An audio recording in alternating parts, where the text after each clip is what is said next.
20 sul Roma, subito su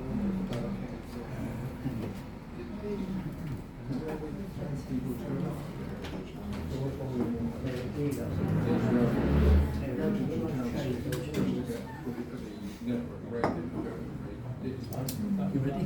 Okay then. You ready, Jim? Of course, it's not the one in June. Yeah, I make it. Am I running late? Is it 7 o'clock? This one says okay. 7. What time do you make it on? That's right. I know. Just after. Just after. Yeah, that's fine.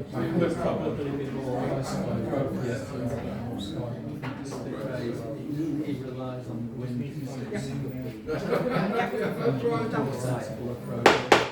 Tally ho, off we go. Good evening, councillors and members of the public. First of all, I just wanted to say, gentlemen, you may loosen your ties and take your jackets off, but I see you're ahead of me on that one. So, but please make yourself comfortable due to this very hot and humid weather. So, welcome everybody to the Sandwich Town Council ordinary meeting of the council on the 29th, Monday the 29th of July 2024. I'm pleased to have everybody here tonight, and particularly members of the public. Item number 1 is the Chair's opening remarks, and I've got a few tonight actually, you'll be pleased to hear. So item number 1 is, the Town Clerk can help me on this one as well. I'm very glad to report that we now have the appointment of the new property manager, who will be starting very early in August. Once he's settled in, he'll be able to take on the assets backlog that we had, and also assist with the management and support of both the markets and the Guildhall.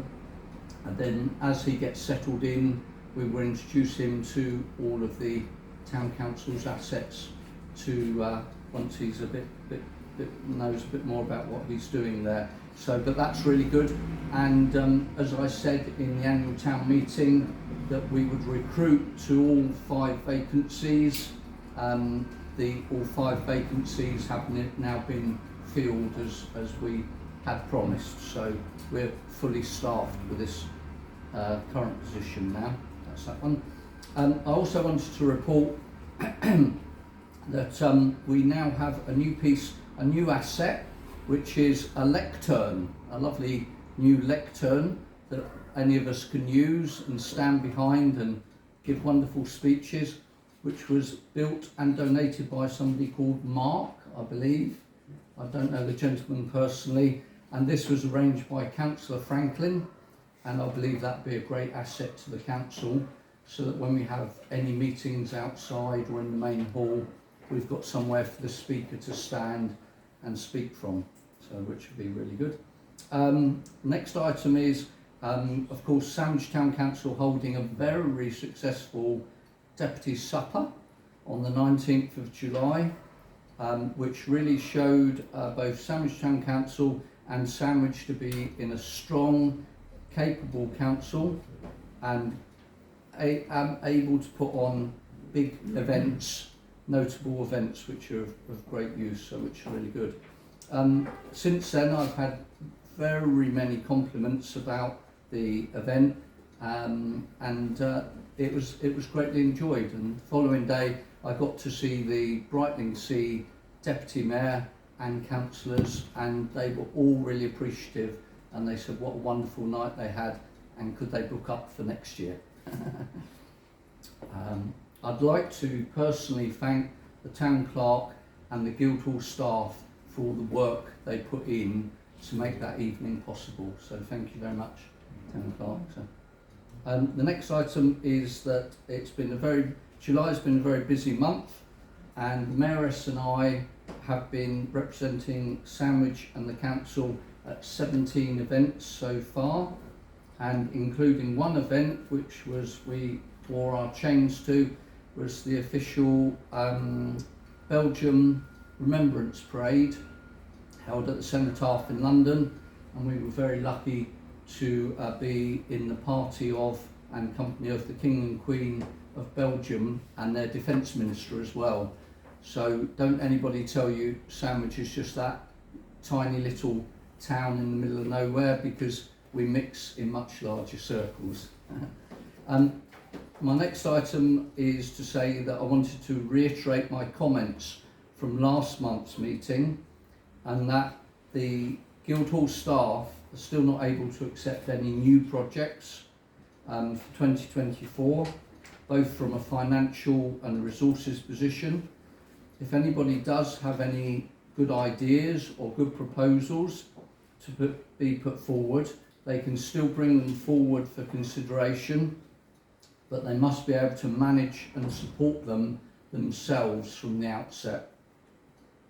There is also a lengthy induction of the new property manager, and the town clerk will be taking probably up to 6 weeks to initiate him into his role fully. So she will be fully engaged with the induction of the property manager there. And on top of that, of course, we've got 2 civic events in September, and we've got 2 very big civic events in October. So September and October are very, very bogged down with big civil events once again, so civic events even, sorry. And then finally, I just wanted to do a big thank you, just to show you that I'm not always waving the whip and the wand or what have you. I wanted to thank all those councillors that have been staffing stalls at both events and markets, flying the flag for Sandwich Town Council, for those that have been clearing undergrowth and weeds, and those that have been working on our project to do the telephone boxes, and managing all these efforts in your own time and not drawing upon the Guildhall resources. So thank you very much for all your efforts, councillors. I appreciate you all being with me on this journey. Thank you very much. Item number 2 is apologies for absence received. Do we have any apologies, Town Clerk? Thank you, Mr. Mayor. Yes, we do. So we have apologies from Councillor Tom Minns, that is a travel commitment, and Councillor Marie for a work commitment. Thank you very much, Town Clerk. Item number 3 is declarations of interest, and this is to receive any declarations of disclosable pecuniary interest from members in respect of business to be transacted on the agenda tonight. Do we have any declarations? Oh, Councillor Breen, please. Thank you, Mr. Mayor. I would like to declare another significant interest, because item 25 on the agenda relates to Bay Hall, the Maddox property that I live next door to. So anything to do with the security that could impact my property, I would declare an interest. Of course, thank you very much for declaring that. Yes. That's good. Okay, item number 4 is minutes of the full Town Council meeting, and this is to approve the minutes of the full council meeting of Sandwich Town Council held on the 24th of June 2024, and to consider any matters arising from those minutes that are not covered elsewhere in this agenda. And this is attachment number 1. Do we have any queries over the minutes for this meeting at all? If not, could I have a proposer? And that's Councillor Tuka, and a seconder, and that's Councillor Morehouse. And all those in favour of these minutes, please hold up whichever card is appropriate there. One abstention. 1, 2 abstentions. 3 abstentions. Okay, that item is passed. Thank you very much, councillors. And the next item is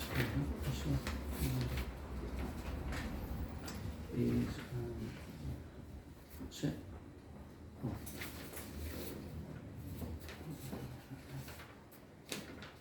Oh, we're on this one here. So that's it, good as it's on the back. That's the problem. So, and to the second item, 4B, is to receive the minutes of the Monks Wall Nature Reserve Committee. And this meeting was held on the 5th of February 2024, and this is attachment number 2.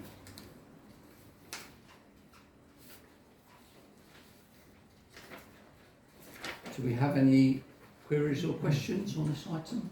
No? Okay, could I have a proposer, Councillor Morehouse, and a seconder, Councillor Mallet? And all those in favour of these minutes, please show.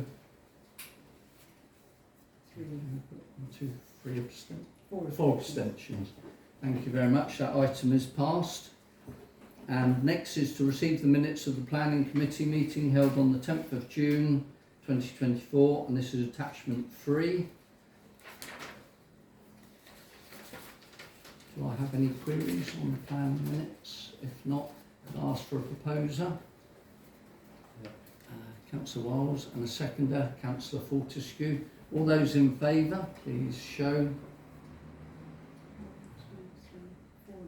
4 abstentions. And that item is still passed, thank you. And next is to receive the minutes. Mr. Mayor, abstaining because I was unable to attend due to injury. Okay. Oh, thank That's you very fine. much, Councillor Morehouse. Fine. To receive the minutes of the Finance and General Purposes Committee meeting held on the 19th of June 2024, and that's attachment number 4. Mr. Mayor. Indeed, Councillor. Yeah, thank you. There's an item on there, I don't know whether it's a June or I don't know if it's the July one, but on the actual minutes there, to note a report from the town club. I don't know why this committee is discussing the allotments, because to me personally, the allotments is a standalone committee, and it doesn't need to be discussed by this particular committee. It gives me doubling up the town clerks at the officers' time, because as we know, Chloe deals with the allotments, and we're trying to save the town council's, town clerk's time. So I don't think the allotment should be discussed by this Okay, thank you very much for that comment. Mr. Mayor, Councillor Wiles, please stand. in terms of reference, the allotments come under the Finance and General Purposes Committee. It's just doubling up though, isn't it? Doubling up staff, it's ridiculous. So there is no allotment committee. And there is the finance. There is an allotments committee, you know there is an allotments committee, councillor Wiles, because you're on the actual allotments committee. So what you said is not an allotments committee, it's ridiculous. There is no allotments committee. Well, Mr. Mayor, do we have an allotments committee or not? It's been voted on. We've got an allotments working group, Yeah. of which I believe yourself and Yeah. Councillor Wiles are on, but we haven't got a full standing committee because it was agreed by this council to come under the Finance and General Purposes. So I'm wasting my time like tomorrow going up this big. Not really, Councillor Franklin. Well, I think I You're am. still providing. I can't see the point of, sorry, I can't see the point of going, spending my time up the allotments, and it's all coming back to the Finance and General Purposes Committee. So I think I'm wasting my time, so therefore I shall resign from that committee, or that subgroup. Okay, that's your choice, yeah, you're still providing an excellent service to the No. public for it. I can't see the point of wasting my time and the town clerk, because when I sat in that committee, and they discussed quite a lot, and I thought, well, why are they discussing this? And it was only to note, and they did note because they made proposals. Yeah. So to me, it's wasting my time. So I'm saying no meeting. All I can say, it's a bit like the, the disability committee that is now part of Heritage and Townscape. No, I don't think it is. No, it was a working group. Working group, sorry, beg your pardon, working group, yeah. That's been assumed by the Heritage and Townscape now, so. So anyway, Mr. Mayor, I won't be jumping to do with the allotments. It's going to be, if it's Councillor Wiles, let him carry on with it. Okay, thank you very He much must be for doing that. it. Sorry to hear that. Okay. There's nothing I can do, it's been voted on. No, There's I know nothing that, I but can do. I know there's all this doing away with all these committees. We had a lot of committees, didn't we? We Planning did, we committees. did, We've yeah. gone down to 2 now, or 3 with the planning committee. I think, Yeah. and also we're doing all this revamping everything, which I think a lot of it wasn't necessary, wasting the clerk's time. And I can't see what's the point of me going up there, talk to the allotment holders, and then make it, we can't do anything, can we? Because it has to go back to the Well, you Southern Committee. can bring it back to Finance and General You're on Purposes. that committee though, am I, Mr. Mayor, so it's pointless me being on the other one. It's pointless. Wasting the time. Can we go up to Councillor Franklin on to Finance and... No, I don't want to, Mr. Mayor. Oh, you don't want No. to, okay. I'm cutting back on my plans. Okay. Okay, then. No, Okay. it's wasting the time. I believe somebody else had their hand up. Councillor Pennington. Thank you. I just wanted to comment that at our last meeting, Finance and General Purposes, at the instigation of Councillor Green, we did decide to look through our terms of reference and consider them. But I do consider this as a result of a decision by the council, so we have to stick with it. Thank you. Indeed, that's correct. Yeah.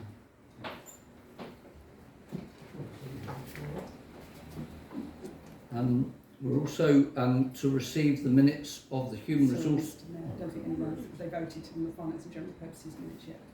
Oh, didn't they? No. I thought they did. Oh, because we had 5 abstentions. No, sorry, Councillor Franklin had a comment. Oh, did he? Yeah, so Okay, beg you your pardon. haven't- Sorry. Oh, thank you. Okay. Could we vote on the minutes of the Finance and General Purposes Committee, please? All those in favour? One abstention. One abstention. Okay. That's passed. Thank you very much. Now we will receive the minutes of the Human Resources Committee, which was held on the 1st of May 2024, and this is attachment number 5. Do we have any questions or queries? If we do not, can I ask for a proposer and a seconder for the HR committee, please? I'm quite happy to propose the minutes. Councillor Franklin's going to second them. Thank you very much. All those in favour of the HR committee minutes, please raise your appropriate cards. 2, 4 abstentions. 5 abstentions. 5 abstentions. Thank you. That item is passed. Thank you very much. And finally, to receive the minutes of the Heritage and Townscape Committee meeting held on the 15th of May 2024. Do we have any queries? No? Could I ask for a proposer and a seconder for that? So that's Councillor Anderson to propose and Councillor Tuker to second on that one. And all those in favour, please show. One abstention. One abstention? 2 Oh, 2 abstentions, abstentions, thank you. And that item has now been passed. Thank you, councillors. Agenda item number 5 is the payment schedules. 5A is to receive and note the payments for mid-July totalling £28,306.91, and that is attachment 7. And item 5B is to receive and approve the scheduled payments for July totalling £4,930.51, and that is attachment number 8. Do we have any queries on these? Councillor Black, please stand. Yes. Item 1132. I'm a little bit puzzled about this because it says PAYE and National Insurance. Hang on a minute. PAYE is something paid by individuals. National Insurance is paid by, part of it is paid by the employer, and I'm not sure why we've run the two together. So it's because all the money is paid to HMRC. So that's why it's one payment that goes to HMRC. I've been quite fond of it. Any other place I've been in, then you've got a separate line which is PAYE, because that is deducted from employees, but in national insurance there's both the employer's contribution and the employee's contribution. But then the contributions from the employees and the contribution from the employer are paid in one payment. They're not paid as separate payments. They're paid together. I can understand that you don't want to send 3 checks, but I mean, I'm just surprised they're not separated out as individual items. Well, no, actually with payroll they are confidential items, so you don't actually, unless you've asked specifically, you won't be able to see individual breakdowns. No, I'm not asking for individual breakdowns. No. No. I'm just saying it's 3 separate accounting items. One is the national insurance contributions the employer makes, which is a charge on this organisation. The other 2 are charges on the employees, and we pay the HMRC on behalf of them. Yes. So the whole payment goes as one payment. It's, I understand that. Yes.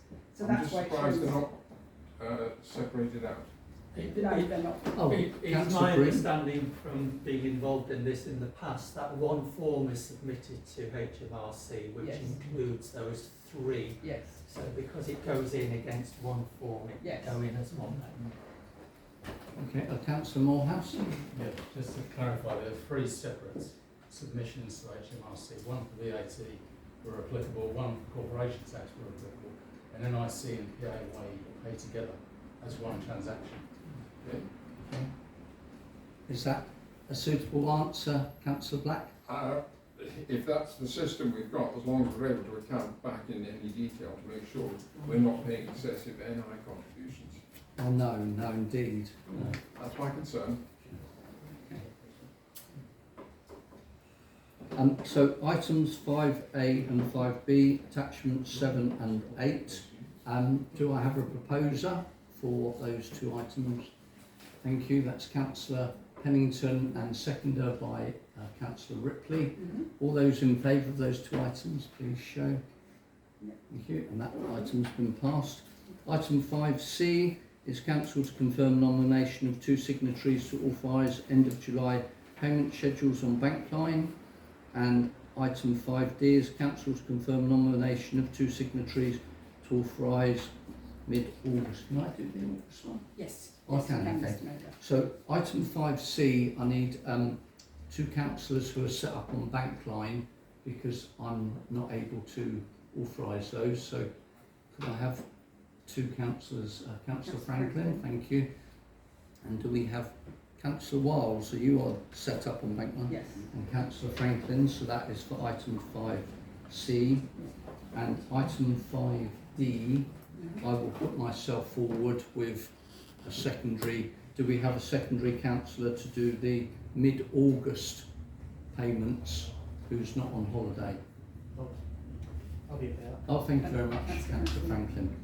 Okay, so voting on items 5C and 5D, we've got Councillors Franklin and Wiles and Councillors Cartram and Franklin.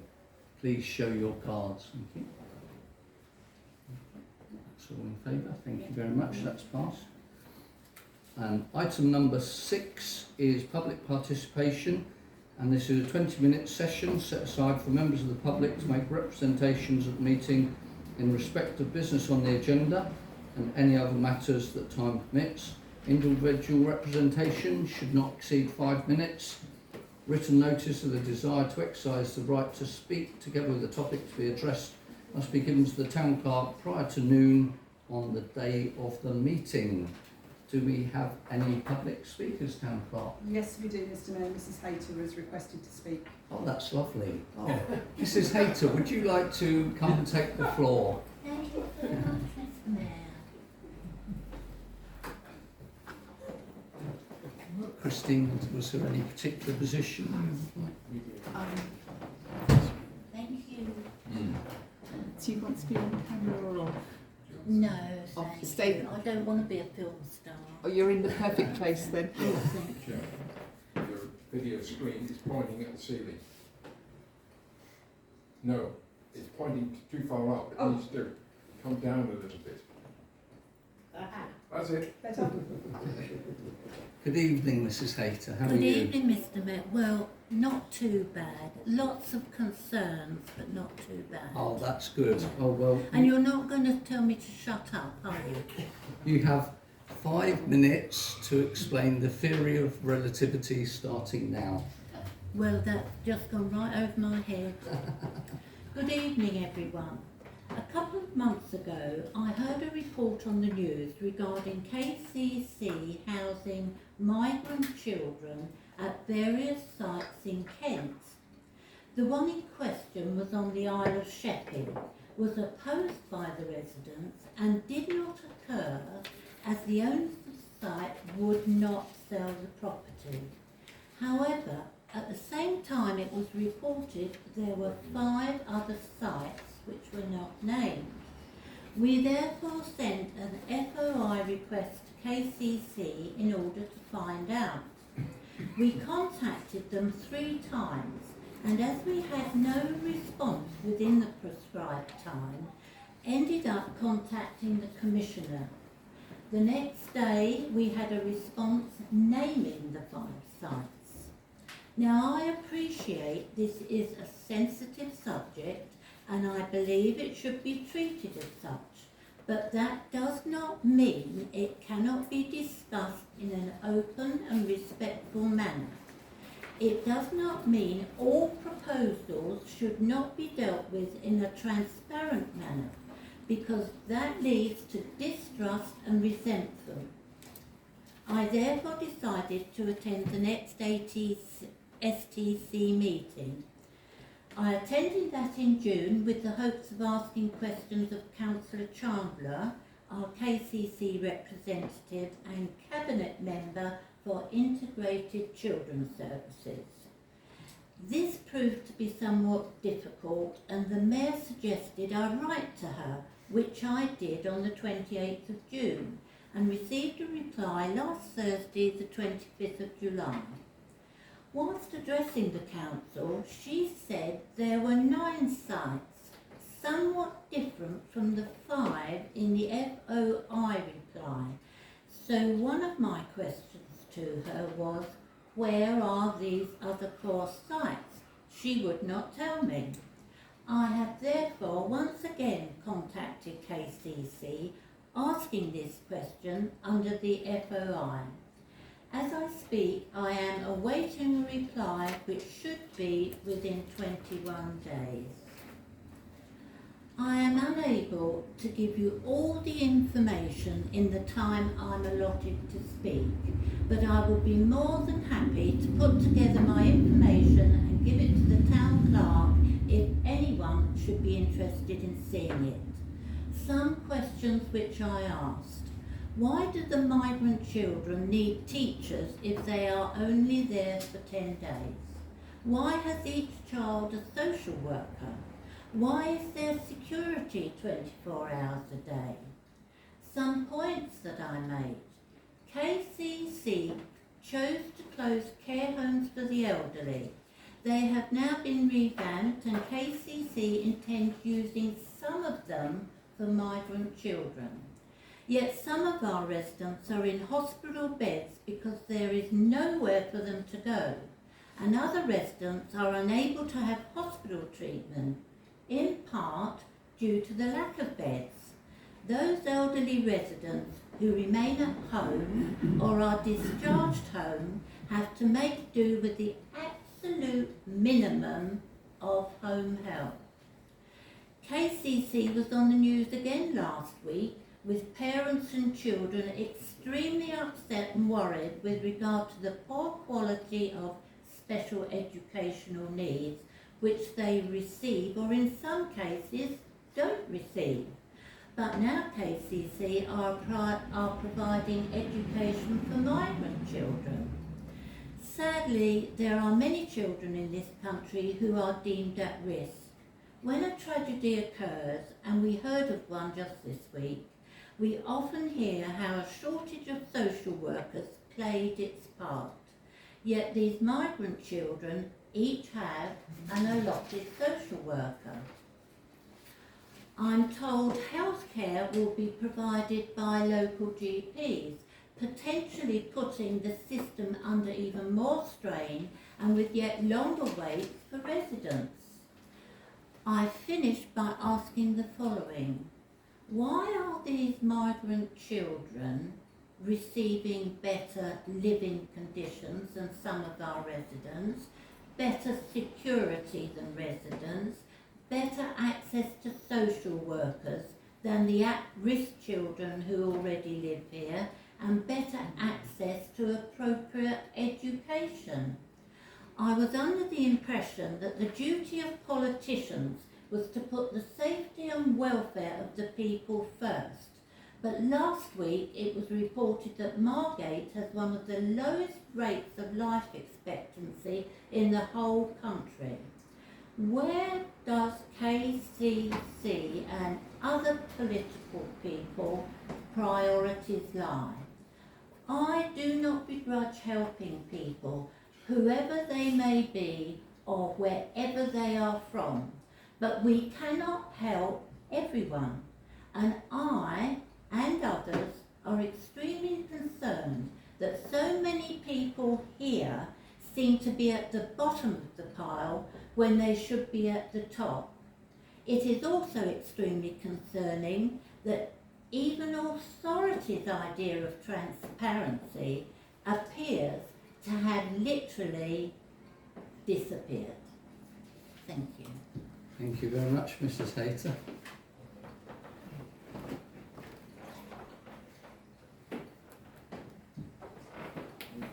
Do you have any other? Is that, No, that's it, is it? Okay.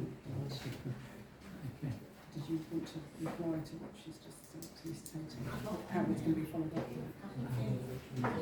What would be our best course of action? I think It's not an issue for us, no, is it? no, I think maybe as Councillor Chandler's here, she's happy to address those concerns in the meeting here, or we can obviously follow up.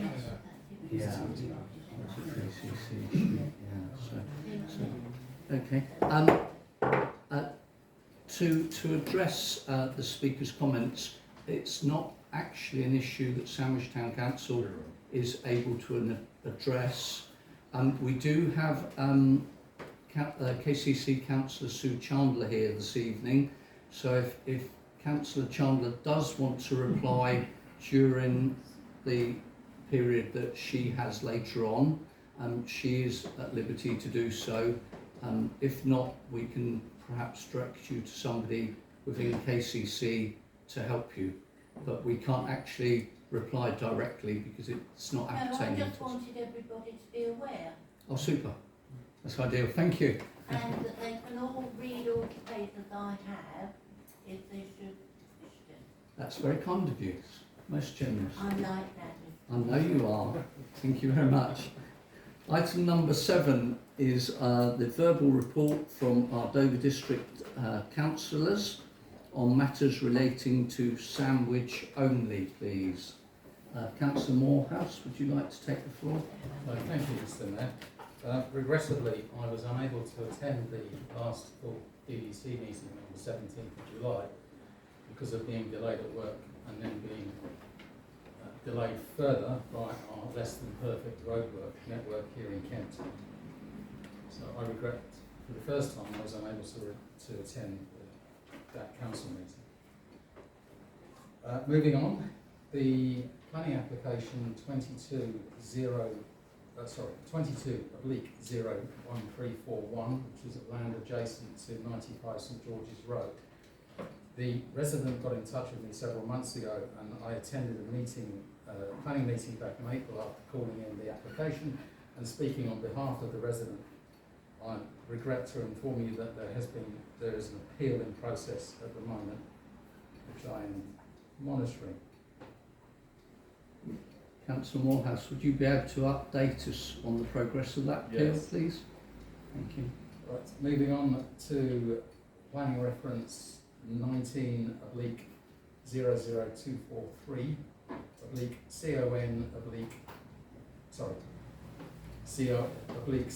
CON. Right, Montague Place, Winsborough Road, Sandwich. And this is referring to the trees that have been left to wither and die for several months now. And I have again chased up the development management team leader today for an update on that. He did inform me last time that he was waiting for the appropriate time of year for the replanting to take place. And I've asked for that, the confirmation of that. Same site, different problem. This was to do with road signage, and I was promised faithfully that correct road signage would be ordered and placed in situ by the end of June. This has still not happened, and both myself and a very irate resident are putting pressure on Abbey Homes for a resolution, and that has been escalated within the Abbey Homes organisation. Next, flats 92, 94, 96, 98 St Bart's Road. I reported at the last council meeting a delay to the path level at the rear of the property to facilitate better disabled access. I'm pleased to say that that work has now been completed. Our old favourite ENF /24/00090 57 New Street, Sandwich. The latest update from the Senior Investigation Officer had advised that he'd arranged for a survey to be carried out on the 19th of June. The last update I received was on the 16th of July, which confirmed that the Senior Planning Investigation Officer I've received a report from the surveyors which sets out a number of urgent steps to safeguard and secure the building. An urgent works notice needs to be issued requiring the landowner to carry out these steps. The senior planning investigation officer is on leave until the 5th of August, and I'm anticipating being in a position to provide further updates for the next full council meeting, which I believe is on Monday, the 19th of August. Next is land between Montague Place development and St Bart's Road. I received an inquiry from a resident of St Bart's Road who was concerned about a land grab exercise whereby what we believe to be a wildlife corridor is being removed to facilitate a fence being moved back to enlarge a rear garden. The initial response I got from DVC was, well, Google Earth shows that St Bart's Road and the Montague Place development are quite far apart. So I looked at Google Earth and it's very true. I suggested that maybe they might like us to carry out a site visit to see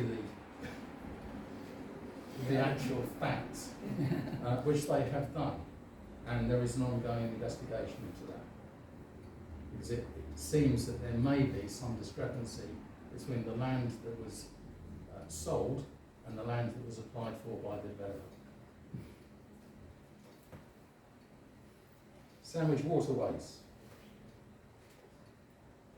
A meeting between the Parks and Open Spaces Manager and Property Services was scheduled for the 12th of June. The meeting was cancelled at the last minute as the estates and coastal engineer had an emergency arise. The meeting is being rescheduled, but is reliant on many officers being available along with the consultant ecologists, and this I'm told will take place in the coming weeks. The work revolves around the licences for the water voles and whether they can be obtained or not. I believe it would be prudent to suggest that I won't be in a position to update this council in August, owing to the timescale between now and our next meeting, but I will push for information to be available for our full council meeting in September. And finally, Boatman's Hill Cemetery. So, a somewhat oversized notice board would be placed immediately in front of the 1850s chapel, which belongs to us. No permission from us. I appreciate DVC land, but they should at least have the courtesy to ask us about placing a notice board in front of our property. The notice board incorrectly names Boatman's Hill Cemetery as Sandwich Cemetery. It's known as Boatman's Hill Cemetery by undertakers, all kinds of respected commercial interests. I'm currently trying to establish the purpose of the notice board, as it currently contains one sheet of A4 paper, which reads, "Welcome to Wunsborough Road Cemetery." It's got more identities. It's got more identities than Grant Shapps.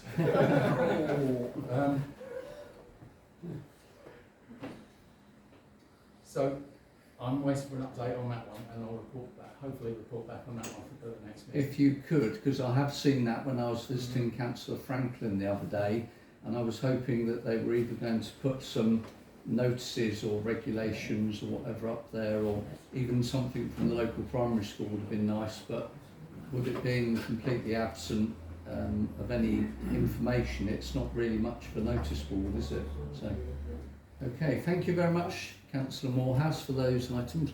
Councillor Wiles, did you have a... Is this for Councillor Wiles? No, sorry, I was just going to comment to Councillor Morehouse. I think you've been talking about the council meeting in August. We're actually meeting 30th of September. But I wasn't sure if you were talking about the district meeting or STC. No, I was talking about our meeting. Our next meeting is on the 30th of September. Yes. I'll ask you to join my month. Thank you. We'll soon choose that. Councillor Wiles, did you have a question appertaining to... It is a question, sorry to sound like a scratch record, but these incidents of lack of enforcement action, planning problems, they've been coming up again and again and again over a period of years. Yeah. And we've repeatedly talked about inviting a senior planning officer to come either to this meeting or to the planning committee Yeah. to at least allow us to understand what their process is. Yeah. for enforcement of these planning issues, of which there are many in the town, and of which residents are very, very concerned. So I'm just asking if we can perhaps formally invite a director or a senior officer to come to a future meeting. Indeed. Would we be able to arrange such a meeting, Town Clerk? I can certainly approach, it might be a pre-meeting, Indeed. so that That's that most would, definitely. yeah. Yeah. I'll approach somebody for the September Oh, meeting. super. Okay then. Could we have somebody of a relevant status Yes. that might be able to, because these have been going on for quite a number of years now, so. Mr. Mayor, Oh, Councillor. if Councillor Wiles is suggesting 57 New Street in isolation, or what, no, okay. Because I was going to suggest if it is 57 New Street in isolation, wait until there's some momentum going before inviting.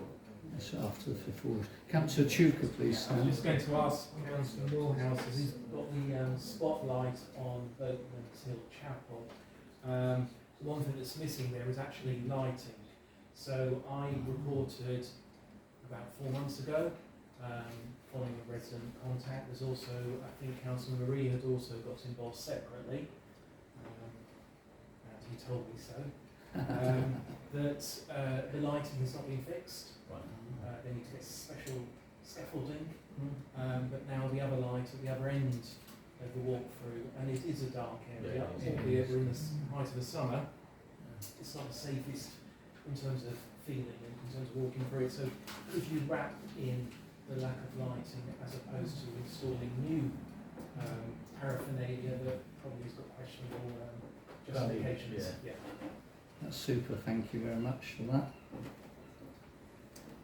Okay then, item number 8 is a verbal report from our Kent County Councillor on matters relating to sandwich in particular. Councillor Sue Chandler, would you like to come up? Christine, now, so we could ask you, is that a light? Switch that light on there. Might just give that a bit. That's a bit better, thank you. Oh, good evening, Councillor Chandler. How are you? I'm fine, Mr. Mayor. Thank you very much. That's excellent. Would you like to address the council? Thank you. I'm sad to see that Mrs. Hayter has not stayed, but if I may, I will deal with that first because I think there are a few issues there that I just wanted to correct. So, Mrs. Hayter obviously received a very long response to her questions, which addressed all of the questions that she put to us. I clearly can't share that with councillors because it's a private correspondence, unless she gives her permission. But the responses that she received are all in possibly a slightly different form, but all those responses can be found on the Asylum Reception Centre webpage, which gives a whole list of frequently asked questions.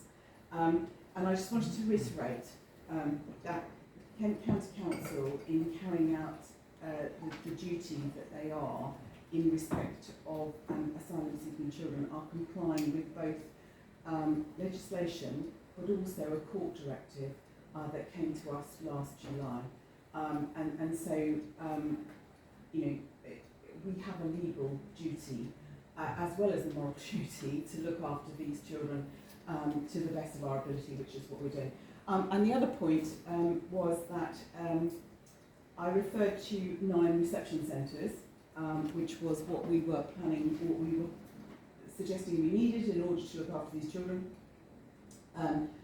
The reception centres, Appledore and Cranbrook, Millbank and Ashford have been in place for some number of years. And you can see on the website that more recently, and the correspondence is on the website so you can check it, Kiln Court in Faversham, Edward Moor in Gravesend, Highview Oast in Ash, Aspen Lodge in Sholden, Braythorpe in Ashford, and the Limes in Dartford have all been made public. The 9th will be public information tomorrow, and the reason for that is that we have literally only just taken legal possession of the building, and we clearly can't make public until we are legally able to do so. So I just wanted to emphasise that 9 is correct, and they are the 9, and I'm sure she'll receive a response to her FOI in due course, although I have to say that the volume and number of FOIs we're receiving at Kent County Council, in line with all other councils, I have to say, Mr. Mayor, do mean that sometimes the responses are not always complying with the timescale. I wanted to let councillors know that they may have seen in the media that all the leaders in Kent met at the beginning of this week to agree an approach to government in respect of the electronic entry system and the impact that it has on this corner of East Kent particularly, but the whole of Kent. And they have clearly agreed an approach to go to the Home Secretary in respect of this. However, I just wanted to read a little bit because it says this is not just about the introduction of EES checks. The continual and disproportionate impact on local communities and ultimately people's lives across Kent and Medway as a result of what are essentially national and international border issues is unsustainable and requires government support and recognition to be relieved. For too long, our residents, businesses and local authorities in Kent have had to bear the brunt of gridlock on our roads caused by cross-channel traffic. And I think that's relevant particularly to East Kent, but to all of Kent as well. But I wanted to make sure that you knew that it was not just the EES situation which is prompting that particular concern. KCC have been voicing it for some considerable time. Last meeting, Councillor Pennington raised the issue of the special educational needs, and Mrs Hayter mentioned it again today. And I said I would update when I could. So we are now able to say that the letter we received following a revisit in April has provided good evidence for KCC. So it actually says, it is evident that the local area has made further progress in all 9 areas of the improvement plan, with the most progress in respect of Area 4, which is concerned with the commissioning of specialist services. Given the progress made and evidence that improvements are having a positive impact on the lives of children and young people and their families, the DfE and NHS England will no longer require formal monitoring of area of weakness for and have reduced the need for formal oversight on a number of other actions within the plan. Which is clearly evidence that the improvements, the progress plan has made the improvements that we're hoping for, although there's absolutely an acknowledgement by the Cabinet member that we have a little way to go still, and that effort will absolutely continue. And the last thing I wanted to mention is the road closure, significant road closure, which is not actually in Sandwich, but would no doubt impact on a considerable number of Sandwich residents on the A257 St Martin's Hill in Canterbury. There was a proposed road closure for 13 weeks, which was due to start last week, and continue. And the Cabinet member, after long and protracted negotiations with the developer, in an effort to try and mitigate some of that road closure because of the impact it was going to have, the developer then announced that they were going to change the timescales and delay it, at which point the Cabinet member made the decision that their permit was going to be revoked. Now, that is that particular permit. We have a legal duty, clearly, with a permitted development, which that is, to allow the connections to be made. But it means that the developer will have to effectively go back to the drawing board, and we will be able to see what that application then brings forth in terms of. But I think it was absolutely as a result of all the representations from councillors at all levels about the considerable impact that was going to make for anybody who regularly travels the A257, which is an enormous amount of traffic and the chaos that would then ensue when everybody tried to use different routes. And the Cabinet member has made a very valuable decision, not just in respect of that one, but I think also in respect of a signal to all developers that whilst they do have a legal right to connect and to dig up the highway, they have to do so in a reasonable and responsible way. Thank you very much for that. Happy to answer any questions, Mr Mayor, if there are any. Do we have any questions from the floor with matters relating to KCC? Councillor Pennington, please stand. Yes, thank you. I'd first like to thank Councillor Chandler for reporting back on the issues relating to the centre at Ash. I would like to underline what she said, that KCC is meeting its legal obligations in doing this. It's not a question simply of priorities, but it's a question of following the law and what they are obliged to do. I still believe this is the right thing to do, and that it's the kind of thing that this country should be doing to help these unfortunate children. I hope that KCC, I should be looking tomorrow to see what the additional site is, but I hope that, that It's not in Sandwich. Sorry? Just say it's not in Sandwich. Okay. But I hope that KCC will continue to make representations to central government, because, as Councillor Chandler said, it's a national problem, not just an East Kent problem. Thank you. Thank you very much. Any other questions at all? Just to follow that up, so indeed we have already written to the Home Secretary to reiterate our request that the National Transfer Scheme is not fit for purpose as it is, and to ask for action to be taken. Super. Thank you very much, Councillor Chandler. You're welcome to stay for the rest of the meeting, or if you have other pressing engagements, you may leave us. I'm delighted to stay for a while, but I don't promise the whole meeting. No problem at all. Thank you very much. Okay. Item number 9 is a report from the local police representative and the community warden for Sandwich, and this is to receive reports from local police and community wardens if available. Could I ask PC Lauren, were you making a formal report? Yeah, I was going to speak in front of That would be most appreciated. Would you like to come? Sit. You have as long as you like to update the council on police and community matters. Thank you. It will be very brief. This month, unfortunately, I have been abstracted. At this time of the year, I have a lot of my refreshers, so my officer safety training. I'm also public order trained, which means that I attend a lot of the football matches to assist with sort of crowd control and things like that. So I had a refresher for that as well.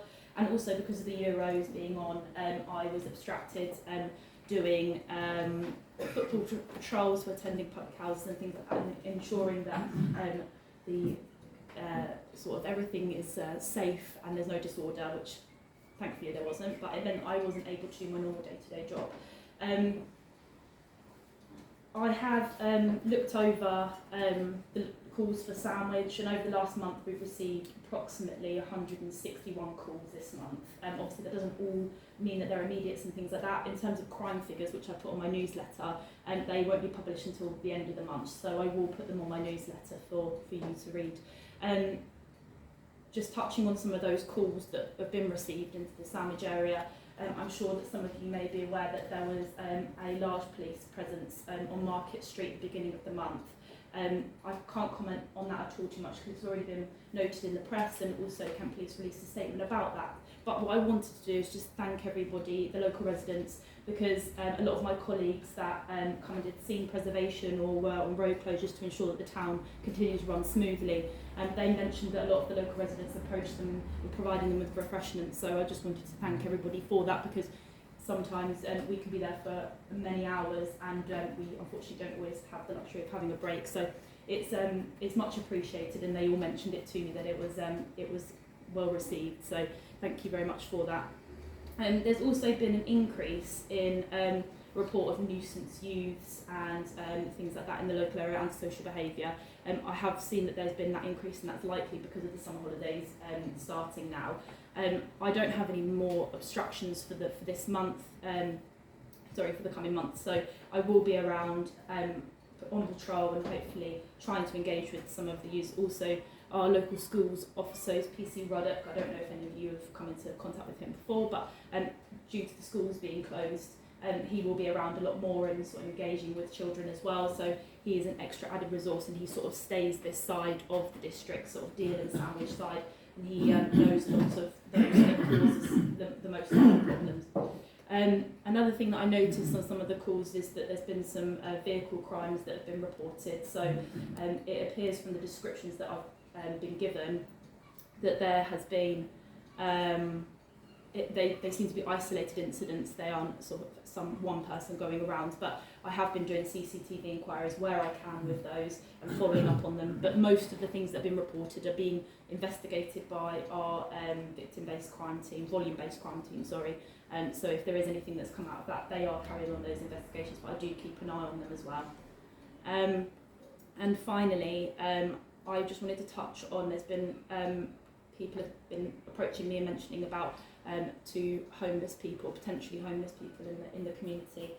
I am continue to engage with those people now that I'm back, which as I say, I will continue to do. But what I would urge people to do, if you, in relation to any of those things, please can you encourage people to report them, because if we don't know about them, I can't do anything about it, but I will be around patrolling as well.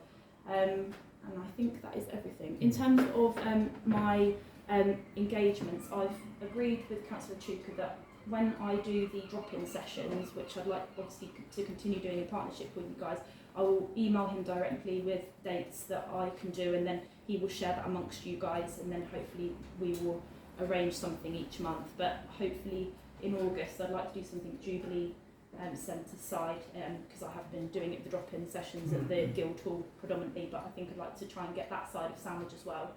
But I think that's everything. Are you prepared to take a couple of questions? Yeah, I can take some questions. Okay, That's absolutely I fine. have the first one. Okay. We've got a recurring problem with people breaking the locks on the toilets down on the quay. Right, okay. And I don't know if you're aware of this, but is it the shower? Yes. Is it the shower one? But Right. the one with the shower, and it seems to, the town clerk did report back, it seems to occur just before, round about when there's an event in the town. Okay. So we were just wondering if perhaps, you know, if yourself or your colleagues are in the town, because we don't want what we had before with the toilets being vandalised. Absolutely. So we were just wondering if you could just cast a glance in the direction of our toilets, because the amount of complaints that we get from members of the public, particularly on social media, goes right through the roof to do with the toilets. So it seems to be a very touchy subject. So when we take them out of service due to vandalism, we get a large number of complaints. So it'd be appreciated if you could help us with that. If you wouldn't mind sending me the dates and times of when, so that at least I can see if there's a pattern to it, and then I can try and direct my patrolling around, or at least let my colleagues know and ask them to try and do that on my behalf if I'm not on duty. That's super. That's super. Thank you very much. And then starting, Councillor Chuka. Just very quickly to follow up on that, do you get prior knowledge of when events are on? Do you know when they are? Because if not, we could provide those from the council. Yes. So each month, because normally when events are going on, a request or information will be shared with the police anyway. So we get a long list of the upcoming events from my supervisor. They let me know, and I put all of them in my diary so that if I'm on duty, I will try and attend them. Yeah. Thank you. And then Councillor Morehouse, was it? Please stand. Yes, with reference to the planning of the future drop-in sessions at Jubilee Place, Jubilee Centre, will there be scope for a meeting for those of us that work for a living? Because all the meetings, drop-in sessions thus far have been during the daytime. Yeah. Many of the South residents, obviously like myself, work for a living, would like to be able to engage with the officers. Absolutely, that is something that I'm very conscious of. Due to my shifts this month and the month before with my abstractions, I didn't have the opportunity to, because I would also like to come to the market and do the market days as well, because I think that's a good opportunity with a lot of footfall, people walking past. They have that opportunity to stop and have that conversation with me. But yes, I would like to do an evening session. That would be something I'd like to do. Yes. That'd be most excellent. Thank you very much for coming here and supporting us this evening. No problem. Thank you very much. Thank you very much. You're at liberty to either leave the meeting, or if you want to stay, you welcome to stay. I'm going to go. I'm on my day off, so. Indeed, oh, thank you for coming in. That's very kind of you. Thank you very much. And item number 10 is updates from councillors. This is to receive and note verbal updates from councillors on meetings that they have attended as nominated representatives of the council only.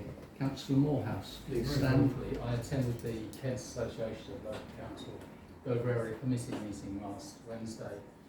We had a presentation from the Kent Resilience Forum and then another presentation from David Parrott, who's the Community Safety Officer at DDC, and he presented on the EU entrance exit system, and will shortly be sharing a PowerPoint presentation which I will forward to the councillors. There wasn't a lot of room time left at the end of the presentations for discussion, but there was the point of discussion, and it was unanimously agreed that there's a general sentiment that Kent County Council's Highway Department have completely lost control of our road network with the amount of closures, and I point to the fact that the A299 has been restricted for several weeks now, and in conjunction with that, so that's the access to the M2, the access to west of Kent on the M20 is now compromised because of Operation Block, and it's ludicrous. It's taking me, I travel 50 miles an hour to work, about an hour and a half to get to work. It should take me less than an hour, and it's ridiculous. If there's a lot of talk at the moment about economic growth, so we could wake up tomorrow and find ourselves with low interest rates, low taxation, low inflation, but the economy will not grow if goods, services and people cannot move from A to B efficiently. Thank you very much, Councillor Morehouse. Thank you for that. Councillor Tuker, did you have a I've just got a couple of activities I was involved in. First of all, met with the National Market Traders Federation to represent the council with the town clerk. That was a couple of weeks ago. They're wanting and will be running an article on the sandwich market in their August edition of their Market Times magazine, which is an online magazine. So good little bit of promotion, hopefully for the market and for sandwich itself. Secondly, I attended the opening night of the Deal Music and Arts Festival. Councillor Ripley kindly agreed to join me on that. And that's really recognising the fact that through the STDF we provide a grant to that festival. It was the opening night. We had a very interesting first bit, which was the actual opening ceremony with a recorder, a professional recorder player. Was very enlightening. And then we moved on to a concert in St George's Church, which is near to Linden Hall Studio, where the opening event was. Indeed. Thank you very much for undertaking that duty on my behalf. So, Councillor Fortescue, don't forget Christina, there's water here if you want. I attended the tourism forum on the 9th of July, and I actually took the minutes of that. So to save time, if any councillor would like a copy of the minutes, let me know and I'll send a copy to the councillor. But I just would like to add one thing. I was so shocked I didn't actually record it in the minutes. But Carol George and her team put up flower arrangements on Sandwich railway station, and shortly afterwards all the flowers were removed, which I think is a very sad development. I also attended the Bolton Haven Commission on the 4th of July, and a lot of the items that seem to come up every time, such as the Stoner Cut, and the complaint was that the Environment Agency doesn't always give advance warning of opening the Stoner Cut, and that can have a big impact on the flow of water in the river, so it is important that the EA should give advance notice. Beavers are ever present and ever active, depositing debris in the river, which can be a hazard to boats. Perhaps more seriously, pollution. We all know that our rivers and lakes, sadly, are polluted. And no less than 3 sewage works pump into the River Stour, and also human waste from boats moored along the banks of the Stour. And apparently, if a water is tidal, then they are allowed to they're allowed to deposit human waste without some sort of cleansing process. But it is a serious matter, and a representative of the Environment Agency was supposed to attend this meeting, but he or she didn't turn up. But we were assured that at the next meeting of the Autumn Paving Commission, somebody from the EA should attend. I think the really crucial thing is that we need to monitor the pollution. The water should be tested regularly, just to see how polluted it is. Not all boat owners have paid their harbour dues, which I don't think are really very steep. The annual fee for a boat is £100, unless it's used for commercial purposes, in which case it's £300 a year. Jet skiers, and the harbour master has reported one jet skier to the police, because jet skiers going at speed can obviously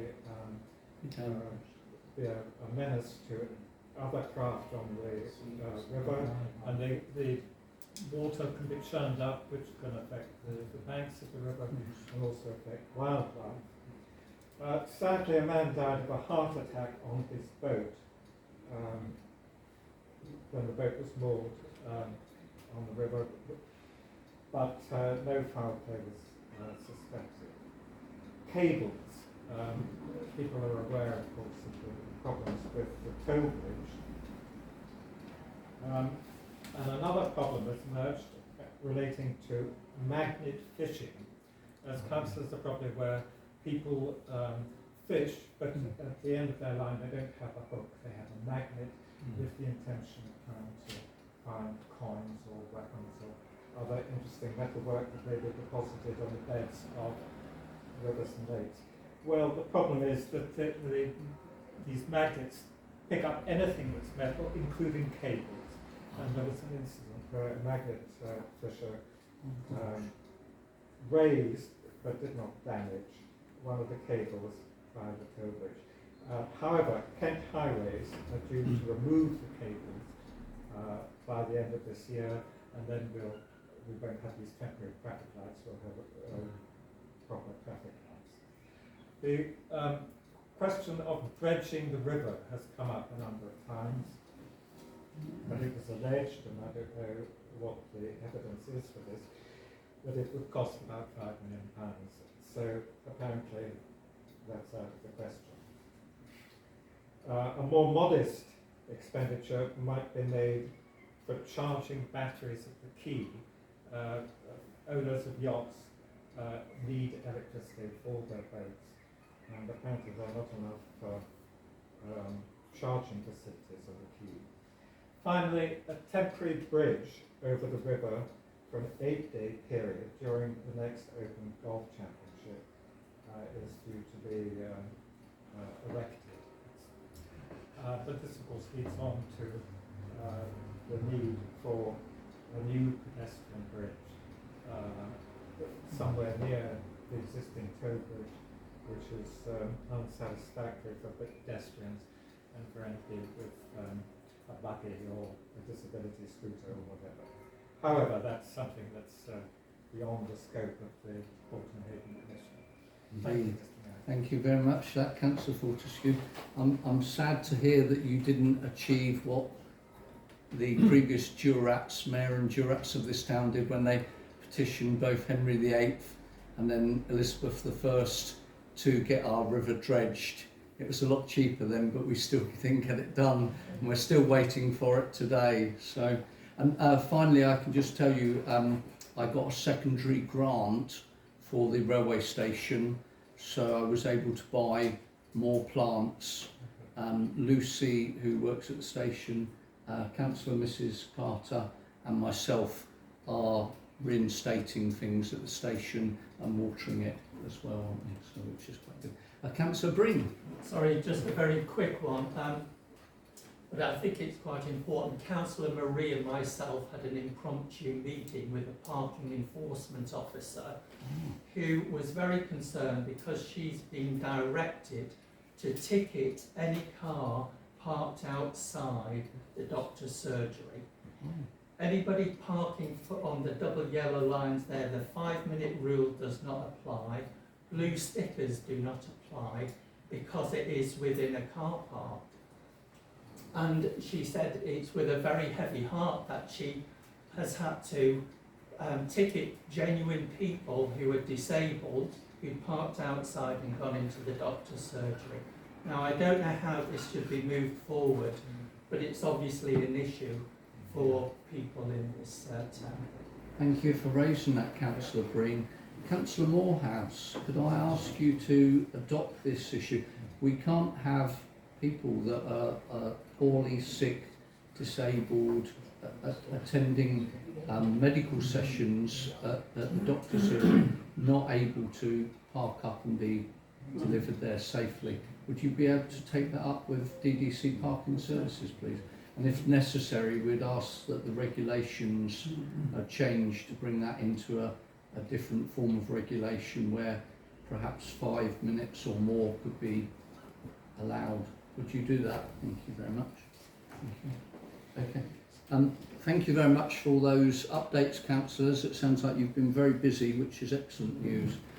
Item number 11 is the financial information, financial budget comparison, financial statement, cash book and bank reconciliation. The first one, 11A, is to receive and note the Sandwich Town Council bank reconciliation as of the 30th of June 2024. Item B is to receive and note the Sandwich Town Council financial budget comparison report. And item C is to receive and note the financial statement cash book as of the 30th of June 2024. And these are attachments 9A, 9B and 9C. I would take these on block unless anybody has got individual concerns with these. Do I have I think Councillor Black's hand went up 2 seconds before Councillor Breen's. I'm just looking at 9B. Am I correct in assuming that in the first section, which has got things like the allotment rents and the drill hall, is that just purely a timing issue? Because there seems to be quite a gap between the budget and the income so far. Is that purely a timing issue? So, yeah, so some of these items obviously will come in one lump, the income, you know, it might be that it's rental and others will be quarterly and some might even be monthly. So if there's a particular one that you want me to take back to the RFO, I'm happy to do that and address that for councillors in an email. It was just confirming that, and the drill hall seems to be quite a large one at 16,000. Yeah, without having all the financial information in front of me. It would be really helpful, I've said this at other committee meetings, if councillors have specific queries on anything to do with the accounts, if you can let us know before the meeting, I have an opportunity to go to the RFO and answer your questions so I can bring that to the meeting for you. It's not that helpful to do it at the meeting because then I've got to take this away now and speak to the RFO and then I have to email you all with the updates. So if you could do that, I'd really appreciate it. Thank you. But I'll take that one certainly for you, Councillor Black. Councillor Breen. Well, Town Clerk, that's exactly what I've done because I wanted to query on 9A a receipt to the council of £38,560 and it came in from the Rural Payments Agency. And I'd just like councillors to note that this is a grant for Monk's Wall Nature Reserve. Finns, the estate agents, manage the application of this as an annual grant, and it's obviously ring fenced for Monk's Wall, but it was really good to see that and to get that query answered by the RFO. Yeah.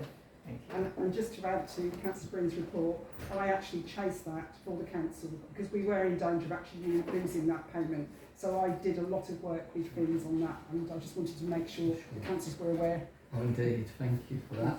Thank you very much to the Town Clerk for chasing that up. Thank you on that item. And the item for Councillor Black we can Yes. come back on later. So this is items 11A, 11B and 11C. Those, could I have a proposer first? Councillor Chuka and Councillor Breen. All those in favour, please raise your cards. And that's unanimous there. Thank you, Town Clerk. Item number 12 is the appointment of Councillor Auditor for 2024-25. Members to appoint a Town Councillor to undertake the monthly reconciliation check on the accounts and a deputy to be considered to be appointed in the event that the primary councillor is not available. This is attachment number 10 and we need to make a decision on this. So do we have anybody who is prepared to continue to reconcile the accounts possibly? Councillor Breen. Oh, Councillor Breen.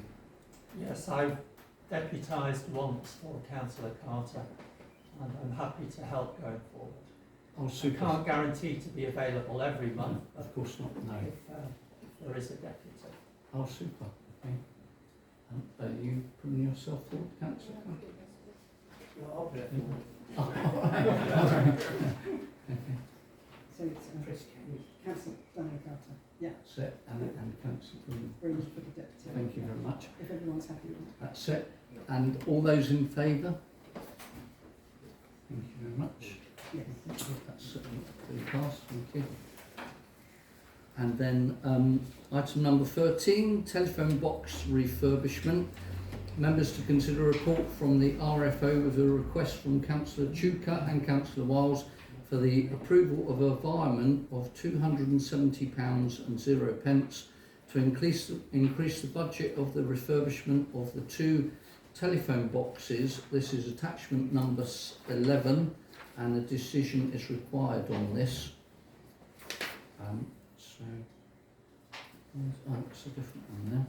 So, Councillor Wiles, did you have anything to say? Yes. Thank you. Yes, so the 2 telephone boxes which we own are K6 listed, Grade 2 listed historic boxes. Free. I'm talking about the one here and the one on K6 New is, Street. yeah. The one on the Quay is not the K6. No, but we do own it. We do own it, but it's not of much merit historically. But these 2 are very important structures within the town. They're very appealing to tourists. They are in a sorry state. So I had assumed that this was an existing project because the community caretaking team had already started work on painting the one here, certainly, but that came to a grinding halt, and to be frank, the standard of work had not been very satisfactory. So I took this on with Councillor Chuka. We have a small team of volunteers who are willing to put in their time and labour to restore these boxes. Both of them in the past have had some bodge work done on them, so the rectangular panels in many cases have been replaced with perspex pieces which are not really in keeping with the historic nature of the boxes. There is a specialist site which is endorsed by BT, where you can buy the spare parts, and that's the glass, the metal frame, the door closers, the leather straps, the signs, etc. So I've taken the initiative and I've already bought many of those spare parts to do this box initially. The one on New Street, I haven't done anything with that apart from cleared vegetation around. Thank you for that. So we're asking for a virement of money so that the expenditure that I've committed today can be reimbursed to me. If you're not happy to do that, I'm happy to bear that cost myself because I think it's an important project. But I should say that both Aussies and the waiting room are willing to make a financial contribution to this. Probably I need to confirm the exact details, but they've said they will contribute up to £500. That's been most helpful. So Thank you very much for that. A big contribution.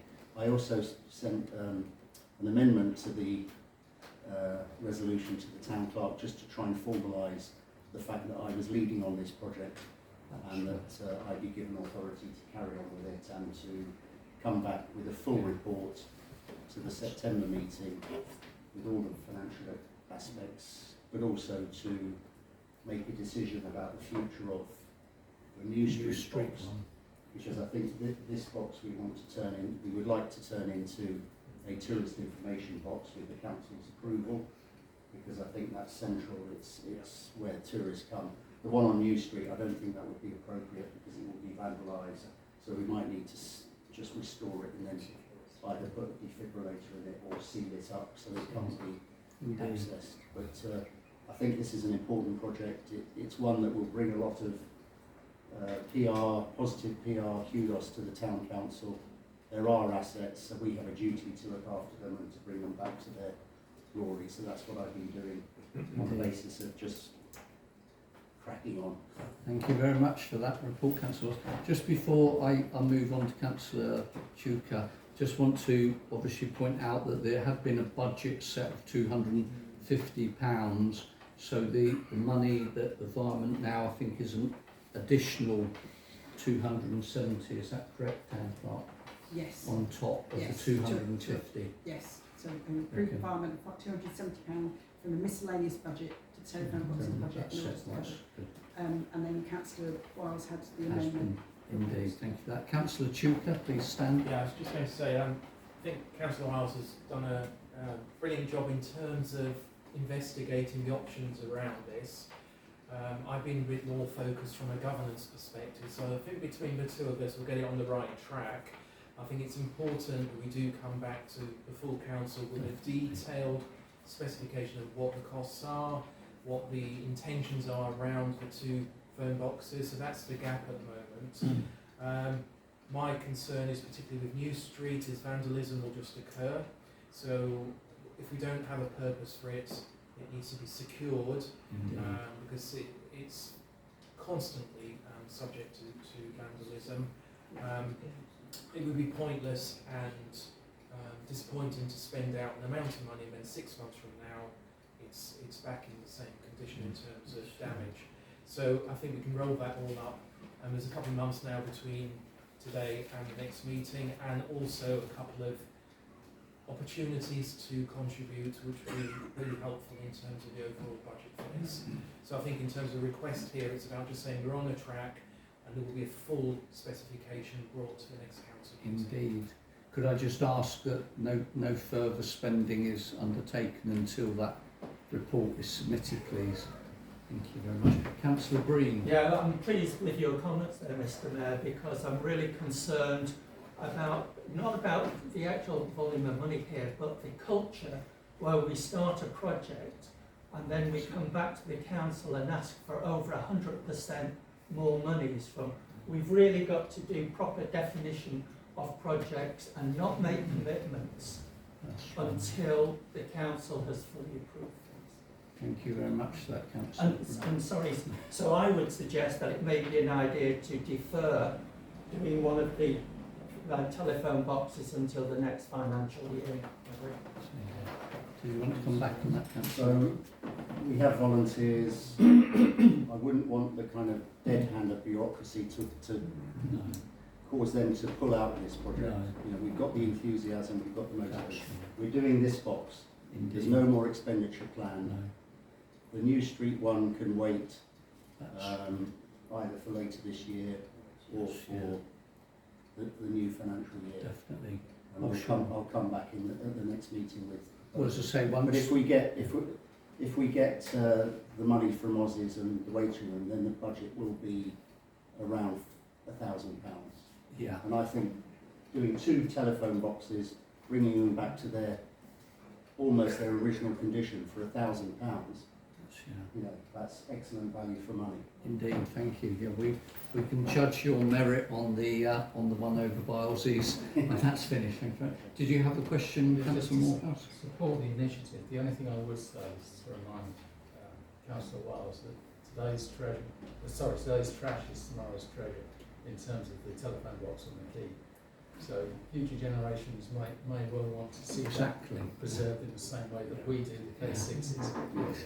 Sorry, I haven't focused on that. one. No, not a problem there. So I believe we've got a decision to be made here to go ahead with this advancement fireman of £270, and also the amendment which was that to continue the work with the team of volunteers to carry out the preparatory work to the cattle market K6 box, to seek funding from local businesses, to explore the possibility of repurposing the cattle market telephone box, to seek views on repurposing the New Street telephone box, and to bring a full report back to the meeting of FGMP and STC with budgetary updates and progress. So that is the amendment that we're taking forward. Do I have a proposer and seconder? Councillor Franklin is proposing, Councillor Morehouse is seconding. Can everybody, if you're in agreement with this, please show? So Yeah, that's one one abstention. That is carried. Thank you very much.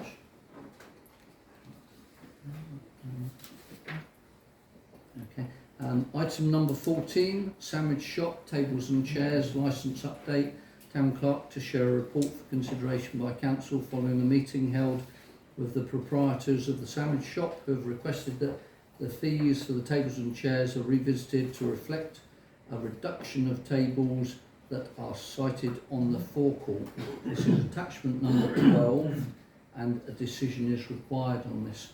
Did you have an update for us, Town Clerk, or is that just the crux of it? That's the crux of it, yes. So there was a meeting, Councillor Chuka attended as well with myself, with the two proprietors, and they asked me to bring this to Council.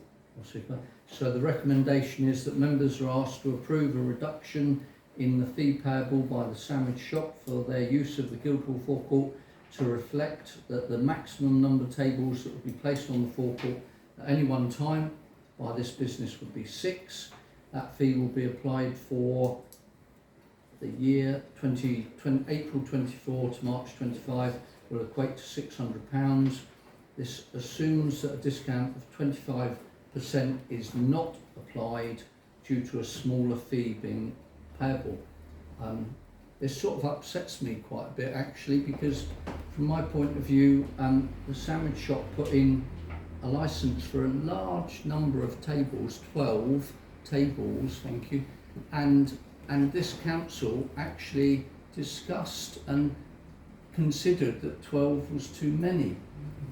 That then went back to Dover District Council, and it was said that on appeal that their appeal was upheld and their tables would be given, 12 tables. So it seems now that we are levying a charge for the use of the forecourt, that number of 12 tables is not needed as it once was said to be. So that does upset me of this shenanigans, but there you go.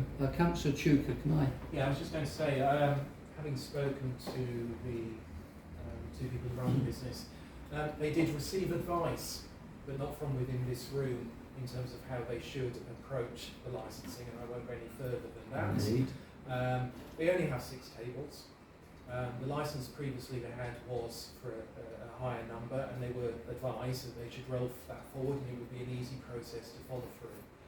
I think, and I watched the planning committee video of that meeting, and quite rightly, the town councillors said, well, actually 12 tables in that space just doesn't really make sense. But as you know, it then went to Dover District Council, and there was a passage through that gave them that licence. They never had any intention of having 12 tables. They've only got 6 tables. They will only put 6 tables out. So that's why that request was made of them. And if they felt let down in terms of what was expressed around how they were guided to an extent as well. Thank you very much on that. Councillor Wiles? The report mentions that an invoice has been raised with Shepherd Need, Yes. the tables for the market. What's the amount of that invoice? So that is assuming that they've had the DDC permit agreed, so they've been charged for the 9 months. So that equates to, where's it gone? Yes, so an invoice been raised for the fee due for 9 months from the 1st of July to the 31st of March 2025, and it's £100 per table over the 9 months, so it's £750 that they're paying. £75 per table because it's over 9 months and not 12 months. Thank you very much for that. So do I have a proposer for this reflection of a reduction? Thank you, Councillor Black, and Councillor Pennington second that. And all those in favour of a reduction in the number of tables? That's unanimous. Thank you, On abstention. Item. Oh, was it? Oh, beg your pardon. One abstention. Beg your pardon. Councillor Pennington's got his hand up. Sorry, I did want Did you want to speak? make a comment. Oh, we've already taken the decision, so you can't sway the decision. I But did ask for the floor before. oh, beg your pardon. Would you like to stand and make your comment? Okay. I remember making the comment when this was discussed in planning that I do think that the small businesses round the Guildhall suffered considerably during the works, and that we should therefore be somewhat sympathetic to them as they pick up again as we develop the forecourt. Indeed. Thank you very much for your comment. So, thank you for that. Item number 15 is proposed introduction of an antiques market on the forecourt. Members are to consider a report from Councillor Chuka seeking support for a proposal to introduce an antiques market on the Guildhall forecourt. This is attachment 13. A decision is required. I firstly just want to actually say that I am sort of very pleased and would like to give my thanks to Councillor Chuka for the amount of work and effort he has put in on both the Thursday and in particular the Saturday markets. I don't think we would have had the Saturday market if it had not been for Councillor Chuka. This council all knows that we've got a very large public works loan, and we all said at the start of our tenure on this council that we would all work hard to try and help pay the public works loan. And obviously this report from Councillor Chuka is yet another move towards helping to pay with that loan. Councillor Chuka, did you want to address the council? Or Yeah, I don't want to go into too much detail because I think it's all, well, I'll find out when I get asked questions, but I think it's all covered in the report itself. But indeed. it was just turning the clock back about a year or so ago. I just thought, what could we do on the forecourt, and should we do a series of different things on the forecourt? And one of the things that jumped straight to my mind was because of Sandwich's history and the fact we have a number of antique shops in the town. Why couldn't we have an antiques market? It's something that happens elsewhere. Fortunately, we had a new shop owner that moved in, Peter Barrow, and in conversation, introducing myself to him, he said he ran an antiques market, was the architect, in his words, of the Faversham Antiques Market, which is very successful. So I've just been having conversations with him over the last couple of months. He's very confident. I hope that is a genuine confidence rather than over excitement about things that he can make it work. He's got contacts in that sector, so I'd be working with him. He's not looking for any payment. He really wants about helping the town in terms of establishing this market. This will be a one-off in October. If it works, then we'll move to have one maybe on a monthly basis in the new year. So for us, there's no cost involved apart from anybody that volunteers their time. Why wouldn't we give it a go and see what happens? Thank you very much for that, Councillor Chuka. Did I have any more questions before I ask for a proposer and seconder? Councillor Anderson? Yes, I was just wondering what the fee would be for antique store holders. And there must be a convention. Yeah, exactly. So I took Peter Barrow's advice, and he is confident that £30 per store is a reasonable figure to charge. So that's, I did sort of have a conversation, and he's confident. That's super. One final question from Councillor Wallace. I think it's a great idea. I just wonder about the definition of antiques. Is it going to be more market type or tat, or is it genuine?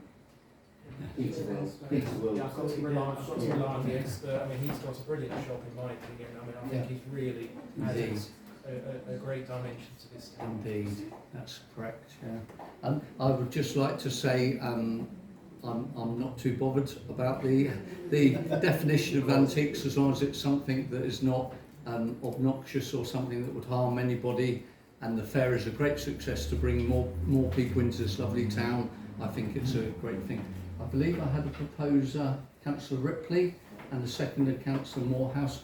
All those in favour of this great idea? That is unanimous, Town Clerk. Thank you very much, councillors. Item number 16, Sea-Link update. Town Clerk to share an update report on the plans for the Sea-Link, a new primary offshore 2 gigawatt high voltage network reinforcement between Suffolk and Kent. Members to consider the further consultation opportunity that has been given to us. This is attachment number 14. Primarily, councillors can undertake this consultation of their own volition, so this does not have to be done. It is perhaps best if it's undertaken like that, I would say myself personally, because for some people who see it as an environmental issue, they may have concerns, whereas some people may see the long-term energy gains from it in a different way. So unless there is any concerns, I believe the Town Clerk has given us all the information we will require to follow that up. Councillor Tuker, did you have? I was just going to say, I don't know if anybody else did join one of their virtual meetings, but I did last week, and it was presented as a feedback on the consultation. But what was clear from the feedback was that the consultation hadn't resulted in any changes. So, substantial amount of comments on the proposals, and actually the things that have been done are quite really tinkerings around the edges, and actually some of it has actually resulted in, I would argue, more negative impacts as opposed to positive responses to people who've responded on the survey. So, for example, the converter station is going to increase from 26 to 28 metres, so it's going to be maybe a visitor attraction around here. I don't know. Construction working hours are now going to include Sundays and bank holidays from 7 AM to 5 PM during the period of the construction. We're also adding 6 temporary pylons whilst they do the work as well. Now, we can all sit on different sides of the fence, and I agree with you, maybe it's about putting an individual response on this, because we did make an effort, we put lots of information in, as did a lot of other people, and it's allowing it. Indeed, thank you very much for your personal insight into that. That's very kind of you. I'm proposing to note this report. Do I have a seconder to note this report? Thank you, Councillor Breen. All those in favour? Okay, we've got one abstention from Councillor Morehouse. Thank you very much. That is passed there. Item number 17. That was a 4, sorry. Oh, 4 was it? Okay. Yeah. You may have some colourblind considerations. Item number 17, campaign for improvement of safety of lithium batteries and disposal thereof. The Town Council has received further updates from the researcher for Lord Foster, who has campaigned on this issue in the House of Lords. Local councils are supporting the campaign. Lord Foster and Electrical Safety First, Safety Bill. Town Clerk is to share a report with the key updates. This is attachment number 15, and a decision is required on this one. Did you have anything further to say, Town Clerk? No, Mr Mayor, all the information is in the report, so this is purely for an update purposes, and obviously to note the details. Indeed, thank you very much. And the recommendations are members are to consider the request and decide if the council agrees to write to Sir Roger Gale to seek support for adopting the bill if he is successful in the House of Commons ballot for bills. Yeah.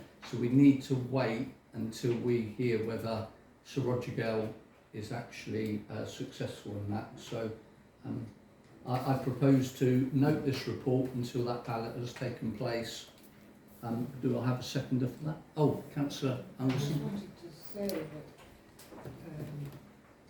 private members' bills, I mean, even if our local MP is successful in the ballot, or another MP is, who also supports this, private members' bills are being enacted. It's a once in 10 years event. Yes. It never happens. Right. So I do think that in future, really, we don't want to spend a lot of time. No, indeed. No, indeed. I It's agree. not going to work. So thank you very much. The proposal is to note the report. Do I have a seconder? So thank you, Councillor Black. All those in favour of noting the report? Thank you very much. That's unanimous. Okay.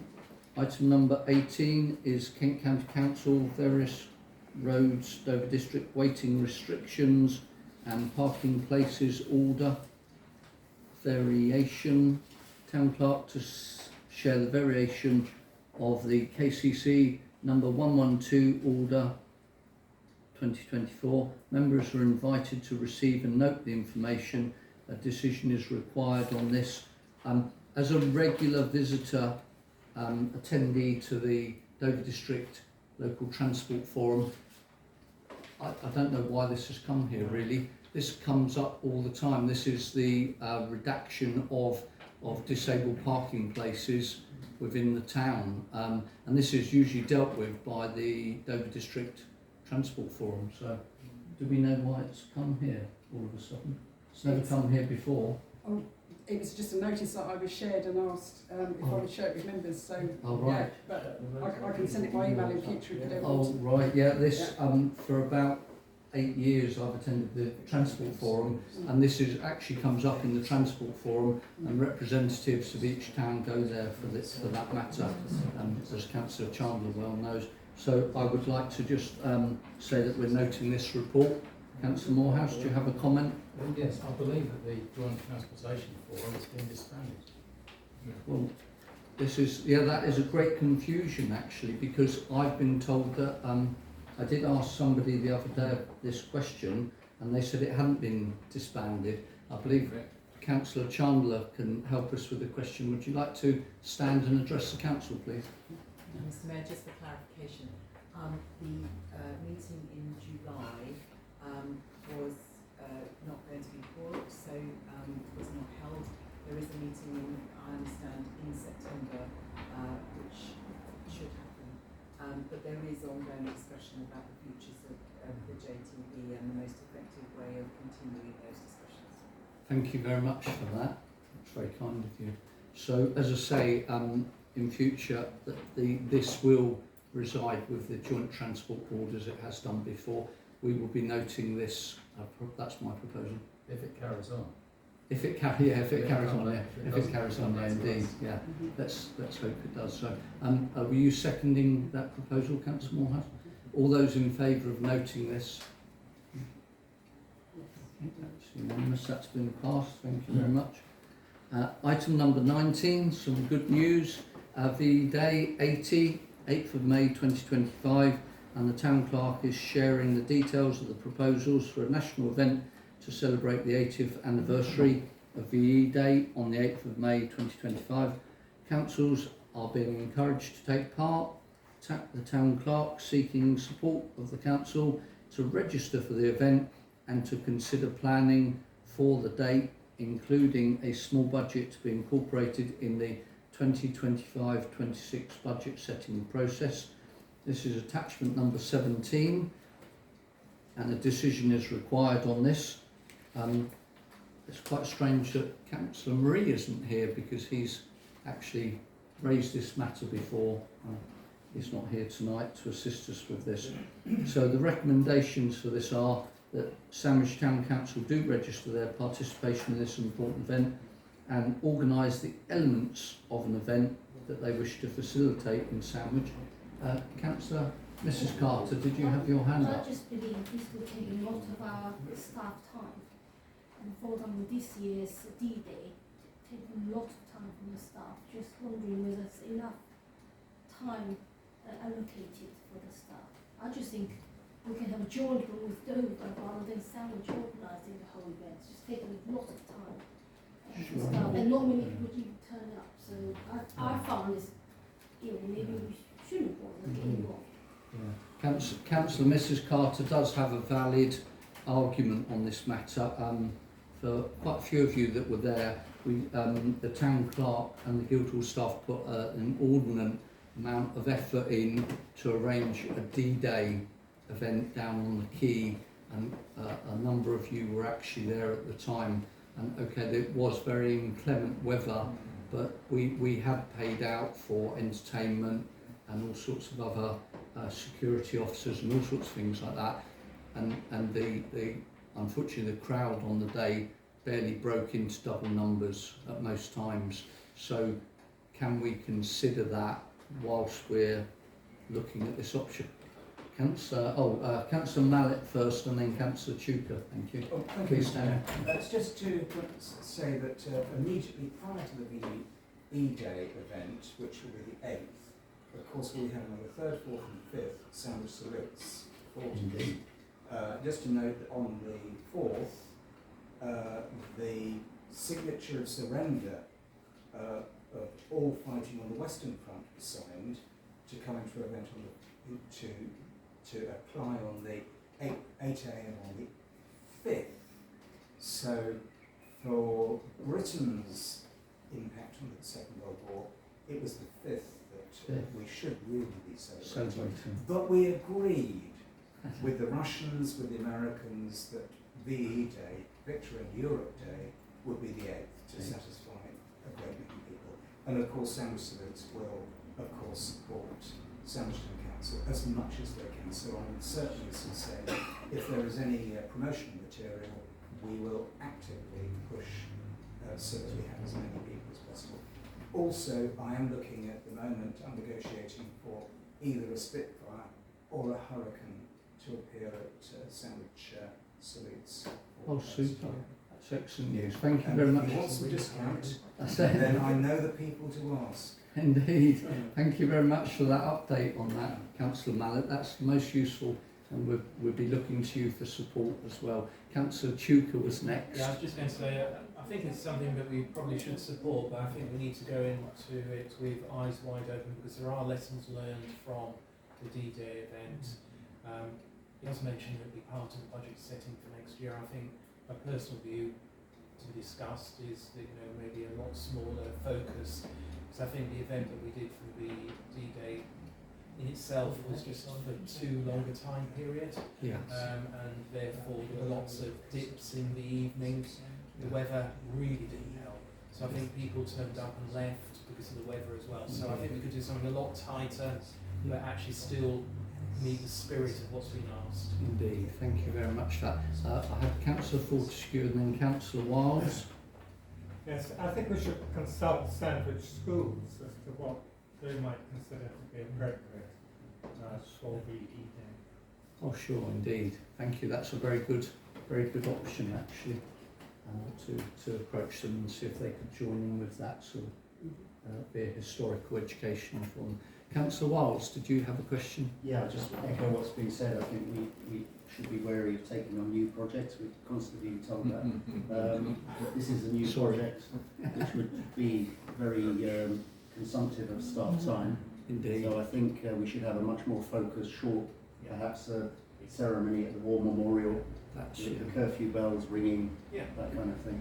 Exactly. And encourage groups generally to do their own thing. Indeed.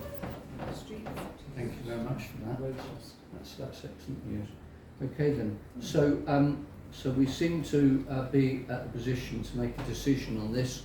So as I say, the recommendation is that Sandwich Town Council register their participation in this and go about organising the elements of an event that they wish to facilitate for Sandwich. Town Clerk, were you actually proposing a figure to set in the budget for next year at this time, or would that be discussed later? I think that will be discussed later, because what I'm hearing is it won't be very much of a budget we need. I think it's going to be very short and succinct. Indeed. But that's absolutely fine, and it is for council to decide. And obviously this is a national event, so all the local councils will be getting the same information as you are. Indeed. That's good. Mr. Mayor, I'd just like to say, when we celebrated 50 years, we did have a massive great street party in Market Street, didn't we? Yeah, we did. I'm not sure what this special year is, but it's. I don't think and that's mainly for the children. Because then they said, what's that? We said, blancmange and corned beef sandwiches, or spam. And the children weren't very spam sandwiches. I remember that. It was a lovely time in Market Street. We had benches to sit on and a bit of entertainment. It was a lot of fun. Indeed, indeed. Councillor Pennington, last question. Thank you. Briefly, I would just like to support the comments made by Councillor Miles.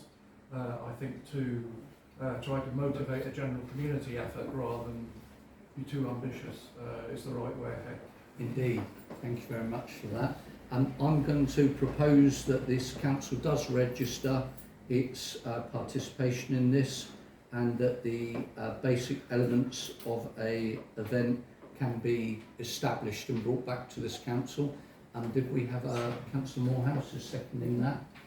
All those in favour of going ahead with that basic understanding? Thank you very much, that's unanimous. Thank you, councillors, that was passed. Item number 20 is the compass stone wheel on Sandwich Quay, and this is a request to adopt another additional asset. It's just as well we have a property manager now.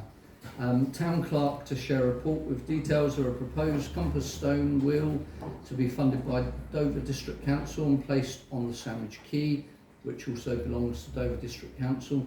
Members are asked to consider if STC are prepared to adopt the compass stone wheel as an asset and commit to the cost of management or future maintenance, to agree that up to 60 granite sets which are left over from the Forecourt works are donated to the compass stone wheel as materials, and to agree that Sandwich Town Council crest can be used in the design of the compass stone wheel.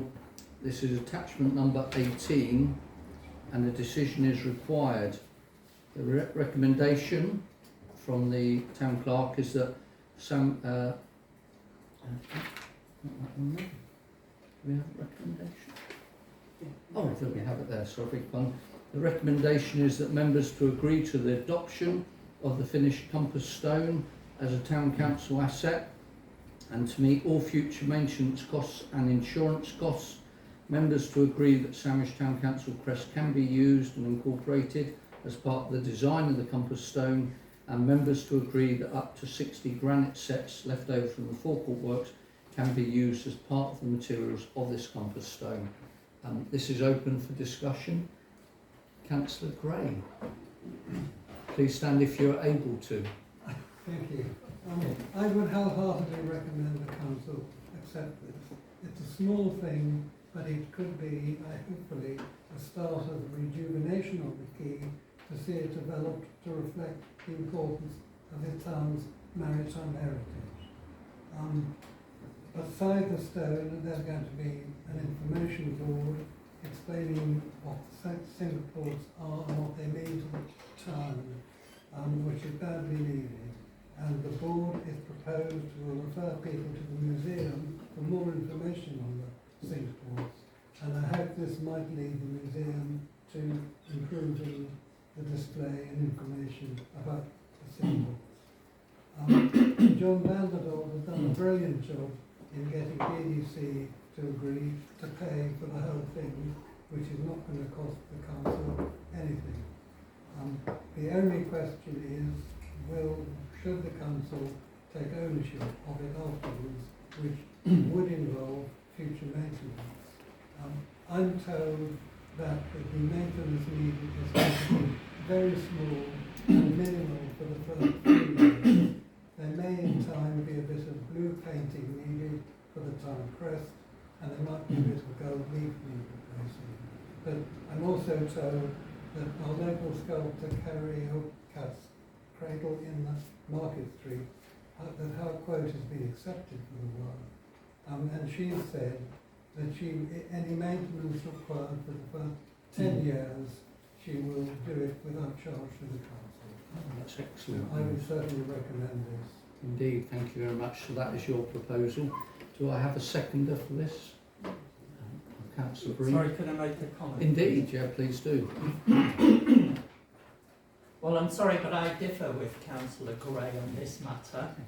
I don't think that this proposed compass is in the best interests of Sandwich.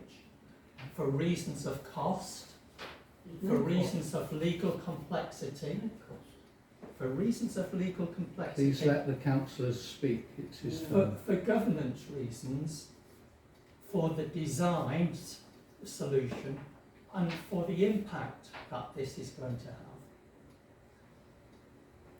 We've all earlier approved the heritage, well I abstained, but the heritage and townscape meeting held on the 15th of May, in which it was said that, and you can look at the minute, that £1,875, and it was going to be taken forward to the council.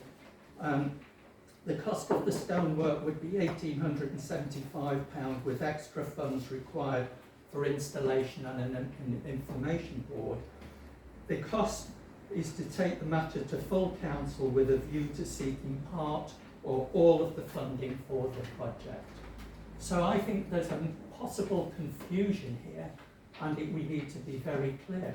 I think there's also a cost in terms of the town clerk. We're saying no new projects for the town clerk, but yet if we have this, there's going to be the cost of the legal adoption, there's going to be the cost of introducing a service level agreement with Dover, updating the asset register, insurance queries, paying insurance going forward.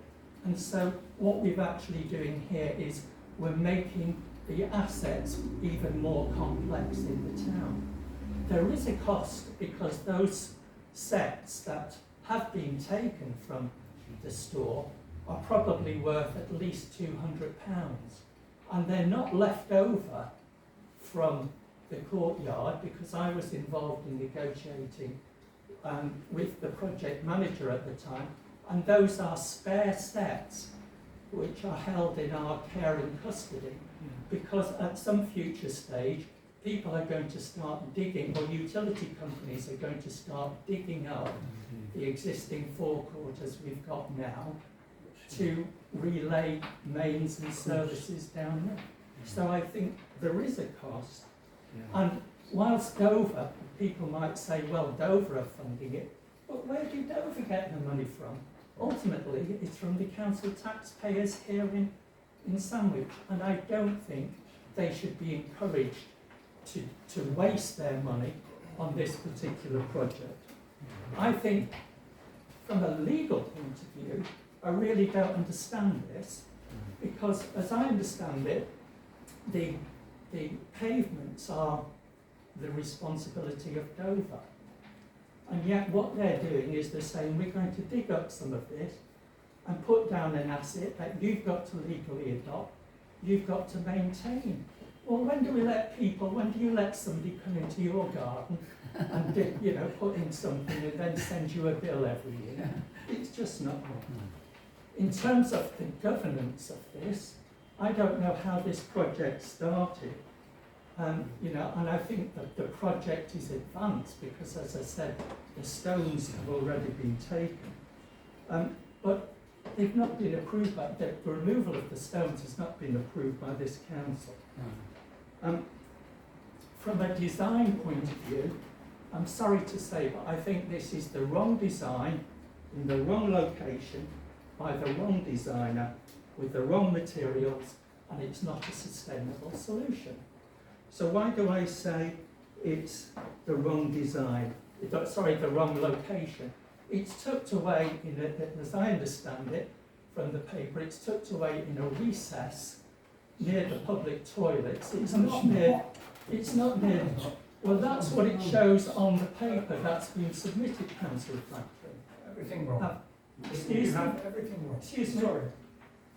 Can I Everything finish? you say is wrong. Can I finish? Yes. Thank you. It's located in a recess. It's inlaid in an area that is already cobbled. If you're going to dig up cobbles, why not reuse them for this purpose?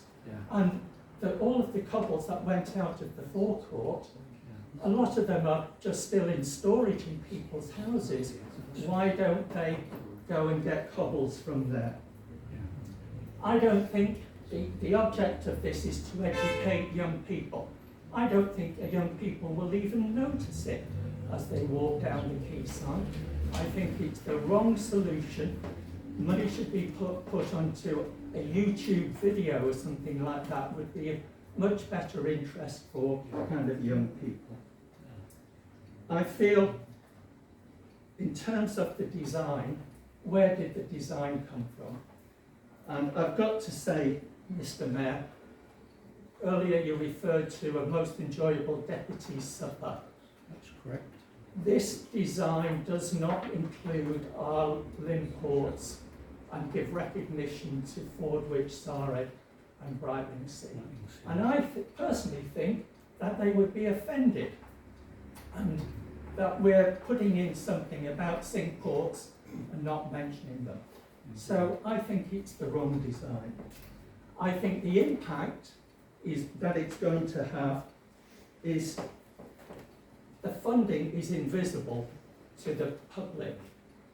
And when people look at it, they think, oh, there's Sandwich Town Council, it's awash with money from the Tollbridge Fund and from the Maddocks, but they don't realise the cost of the staffing, the cost of maintaining this building, and the fact that the Maddocks charity isn't properly established yet.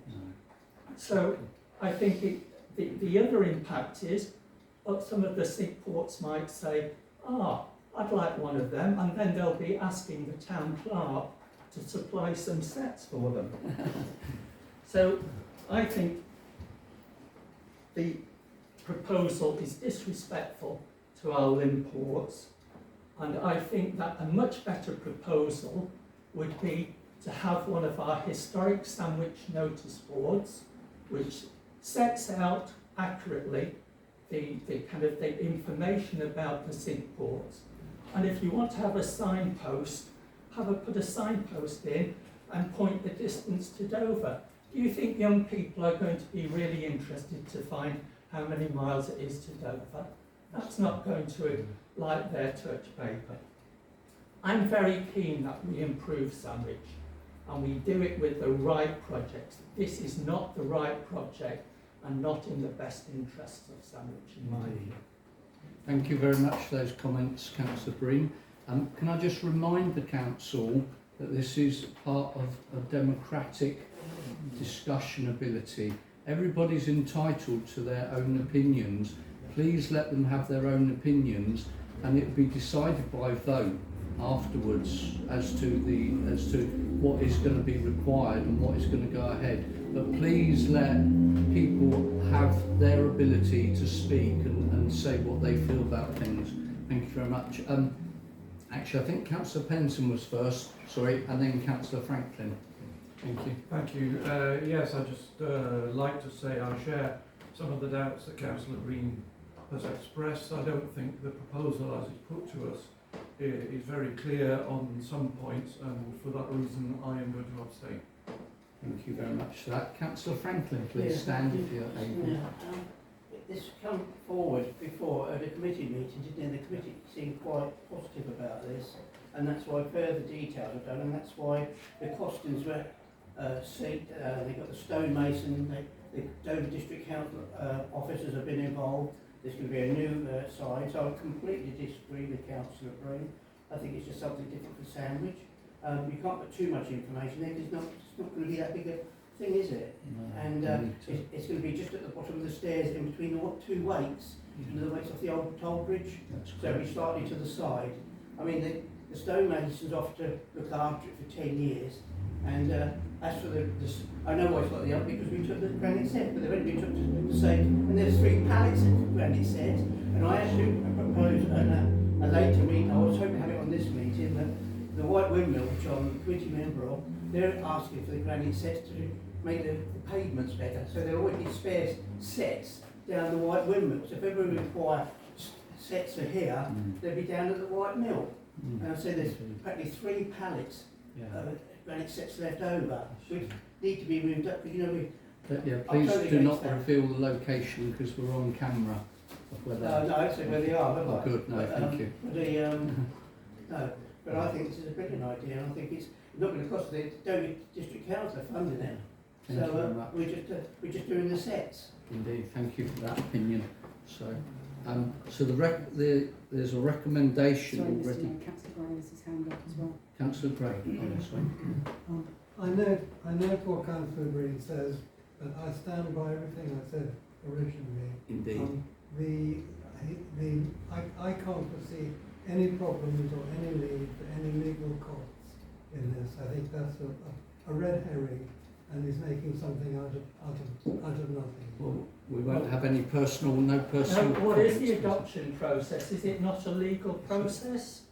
I think, if you have an unveiling ceremony, will the clerk be involved in organising that, and will we be involved in paying for refreshments and all of these types of things? I think all of this, it's at no cost. We've got a council here that's absolutely overwhelmed with property complexities. I queried a payment today with the town clerk, and it was a rights of way payment that houses crossing Sandwich Toll Bridge land have to pay annual rents. Who knows about all of these things? It's far too much complexity for our poor, overworked staff. Thank you very much. And final question from Councillor Chuka. I just want to clarify whether it is now a DDC adopted project, and if it is, then we're being asked as a group. So I share some of the concerns, but as a project, I think it's out with our decision-making process. If we're just being asked to adopt it as an asset, that's a much smaller scale thing than some of the issues that are being raised there. Maybe the design should have been different, but if the conversations between the proposer, John, and Dover District Council, we're really outside of that process. I think some of it can be addressed, making sure that the historic board that goes up with it covers the whole complexity. Because when I look at the design, there are a number of limbs off of the other sink ports as well, which aren't included. So it would be a big step to go somewhere else, I think. So. Can I just say, I'll just come on to Councillor Wiles in a minute. Now I'm Speaker of the Confederation. There is the aspect that the actual sink ports and two ancient towns are recognised as just 14 sink ports and towns, and unfortunately it does not recognise the limbs. So other towns have limbs, such as Tenston is a limb, and we have Brightling, Seafield, Rich and Sarr, but they are not recognised, their limbs, and only the main sink ports are recognised by the Confederation of Sink Ports. All I can say is this wasn't a Sandwich Town Council project. It's been an external project to this council, so you're correct there, Councillor Breen. It has been fully funded by Dover District Council, the project. We didn't have any input on the design, and as the recommendation says, we're just being asked to adopt this as an asset and agree the use of 60 granite sets, and that will be the recommendation going forward. I had Councillor Wiles first and then Councillor Anderson. Sorry, Councillor Wiles, did you? I think this is on the face of it, this looks like a good project, but I'm not keen on reports that come to us where we don't know the genesis, the history of where this project has come from. It's been sprung upon us. We don't, as Councillor Breen has outlined, there could be legal and financial and other issues involved. I would be happy to support this if it was at absolutely nil cost to the town council. But it is a new project in effect. And I think I'd like to know more about where it's come from and the history of it, and also to answer some of the questions about the limbs and whether additional information can be provided. So I think on that basis I would like to propose that we defer this, where we can have those questions up to a future meeting where we can have those questions answered, because I don't think, I'm assuming there's no urgency on this matter. Right, okay. Well, I've had one proposal ready from Councillor Gray, so we'd have to take his proposal first and then come on to your one. Councillor Anderson, please stand. I've got two comments. First of all, you mentioned 14. That's members correct. of the Federation. That is correct. But on this design, there are only 4. The original 5. The original That's 5. what it's about. Okay. Can I speak? But You've I got no just- jurisdiction here. I want to ask If the another chair allows him question. to speak. You're not actually to bring in members of the public's opinion because it can sway the vote. This is a council. If Mr. John Vanderdal had come up as a public participant and had spoken, then that would be a different matter. But you can't ask him, otherwise it may sway I the haven't vote. asked him. I would like to continue with what I was saying. Indeed, please do. Thank you. So I am a bit confused about the number 14, the limbs, the 5 sink ports that are mentioned actually in the design, that are integrated into the design, and I think there's a problem there. But the other question that I have is I don't really understand about these granite sets. So the sets that have been taken from where they were being stored, That's correct. are those the new granite sets as used in the new forecourt, or are they the old granite sets? No, they're What the are new they? ones. They're the new ones. They're the new ones. Yeah. And how many of those new ones do we have altogether? I don't think we really need to reveal too much No, this okay. because they but could I just be. want to take account of Councillor Green's comment. There's more that- than 60. There's more than 60. Yes, It's I just assume there are more. there's a Can I continue? concern I over the assume- safety of them. I assume there are more than 60, but I just want to be reassured if the new ones are going to be used as part of this design, that the contingencies that Councillor Green has referred to when the forecourt will of necessity have to be taken up to deal with goodness knows something going on underneath, that there will nevertheless, even with 60 gone, be enough of these new sets left There will to be. deal with those contingencies. There will be, as has been mentioned tonight, there's 3 pallets of them. So thank you. So finally, Councillor Mallet. Sorry, Mr. Mayor, thank you. Very briefly, the actual image, what it is aside, Sandwich should value the contributions, as it does, from the people of Sandwich. We act in many respects as a conduit, bringing those ideas, those people, creating, getting to the point where it is a real thing, whether it's a festival, Correct. whatever it is. Now we have this as something. We should look at it and say, how can we help? How can we do our best? We do have, as Councillor Breen has said, we do have the democratic side to it where we have to look at it very, very critically, but overall I think we should, the first thing, be supportive along with everything else, along with the discussion. Indeed. Thank you very much. Thank you for that. Thank you for those comments. So originally, Councillor Gray put forward a proposal. He said he was proposing that this should be adopted by Sandwich Town Council, the recommendations. So Councillor Gray, do you have a seconder for adopting this? So Councillor Franklin was seconding that. So all those in favour of adopting this asset with the recommendations, please show. So, and we'll have a count. 7, and then, did you want the abstentions? Yes, please. So you've got 1, 2, 3, 4, 5 abstentions. Mr. Mayor, could I just raise a procedural issue? Because I did make a proposal that we defer this to a future meeting. That's correct. So should that not be taken before the vote? No. So I have to take the first proposal that is given, whatever the proposal is. I have to take that. As long as it's within the laws of the United Kingdom, I have to take that proposal, and then that is voted on, and then it moves on from there. Can I make an amendment to the proposal then, that all costs, including the costs associated with legal, the town clerk, opening ceremony, welfare or any of those costs that this town council incurs are recovered from Dover. We've got a slight problem with that. I don't know if the town clerk have already voted. Yes, yes. So can an amendment be made after a vote? We have taken a vote, so yes, yeah. I'm afraid we did take the vote, and it was a successful vote. Yes, so we Did you had have 8 in favour, 5 abstained, but I didn't see who was One was against. against, Thank Councillor you. Green. Okay, thank you. Yeah. Did you have a comment, Councillor Pennington? Sorry, no, I just wonder what the actual result of the vote was.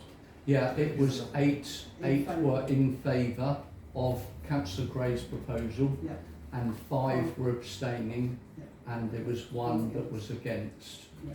So that has actually been carried. I've made a note of your comment, Councillor Green. What I would say is that Dover District Council, because they are meeting the cost of the actual production of this item, they have clearly made it very clear that they were seeking the support of the town council to meet the future maintenance, because obviously they aren't going to incur those costs. That's not for them to take it forward. They're going to pay for the actual compass stone, but then they're looking for STC to meet the maintenance, future maintenance. Thank you. Well, I think that's reasonable. As I say, when they have responsibility for the quay side, they're all going to be maintaining the granite sets there, but not the granite sets on this proposed compass. I think that's just unreasonable, and it's just adding complexity to the work for the town clerk and the records, and phoning them up and paying for maintenance and so forth. I think it's completely ridiculous, that aspect of it. Thank you for your comments there. So, can we have order back at the item number 21 is the business continuity plan and sorry, Mr. Mayor, we've still got to vote on whether the crest can be adopted. There were a number of recommendations, whether the crest can be used. I think it was the report. It was the recommendations that were proposed by the town clerk, No, which I did read out. You just said if it was to be adopted. You didn't say if they could use the town crest. That was part of the recommendations. There's 3 things. I did read out the recommendations earlier. Can we move on, please? Item number 21 is the business continuity plan and complaints procedure for Sandwich Town Council. Town clerk is to share the draft business continuity plan and complaints procedure with the committee for consideration and comments. The F&GP committee have debated the documents and have recommended them for adoption by Sandwich Town Council. These are attachments 19A, 19B and 19C, and a decision is required on these.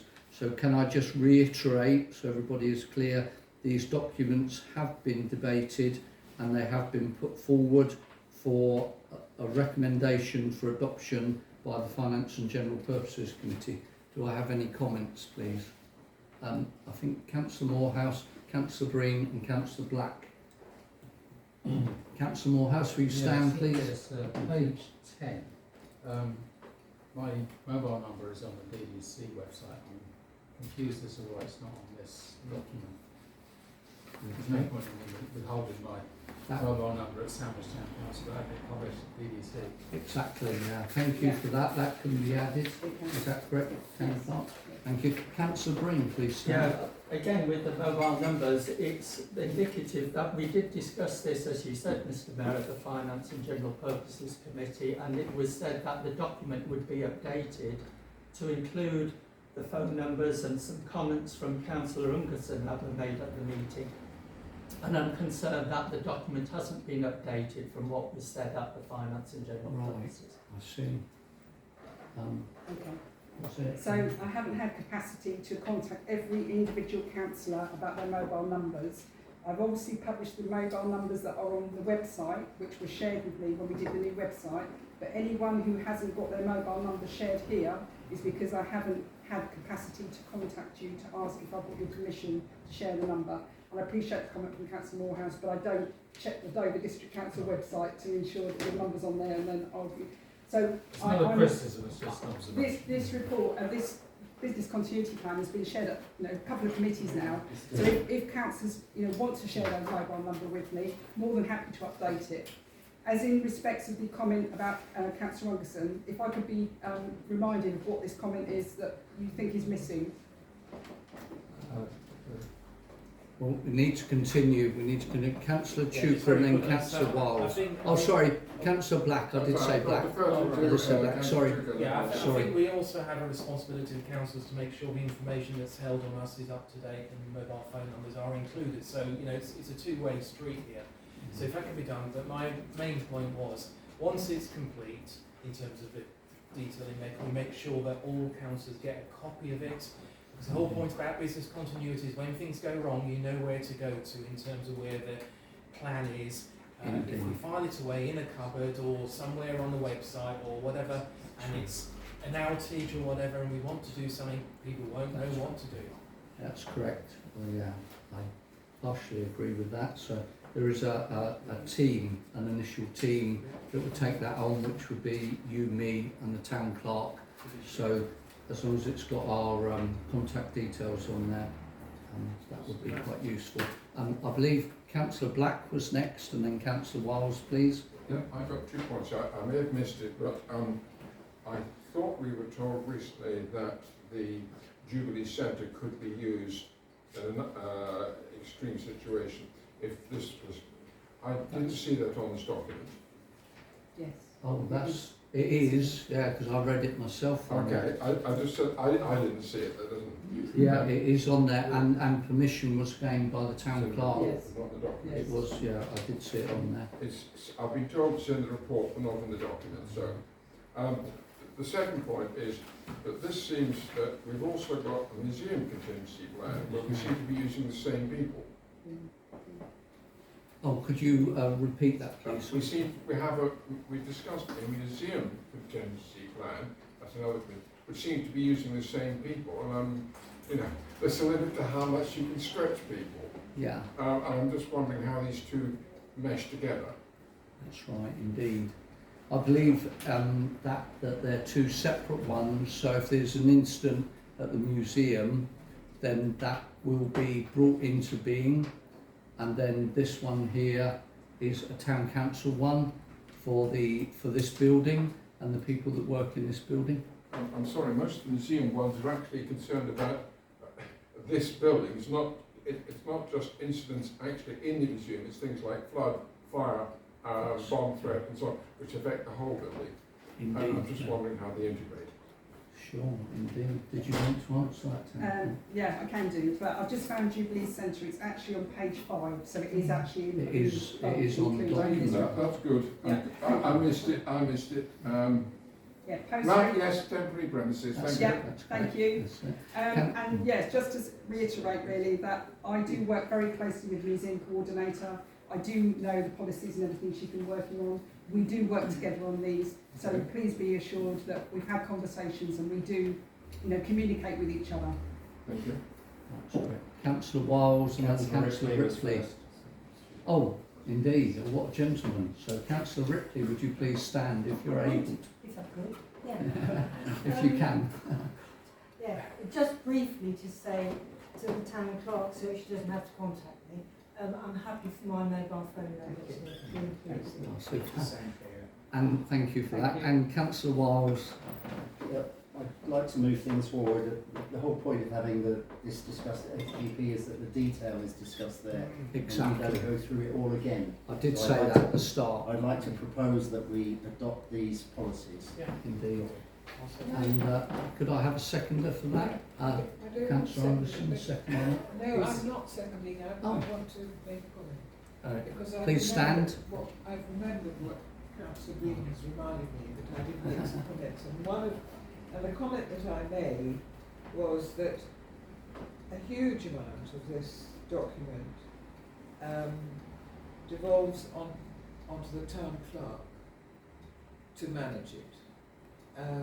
To manage the business continuity, and I made the point that there might be a problem that the town clerk has actually fallen under a bus, or something terrible has happened in the building and the town clerk has had to go to hospital, or whatever, and it was suggested that there should be a deputy put in for the activities that the town clerk is expected to take, and and it was, we debated who it should be, and it was agreed that it should be the property manager.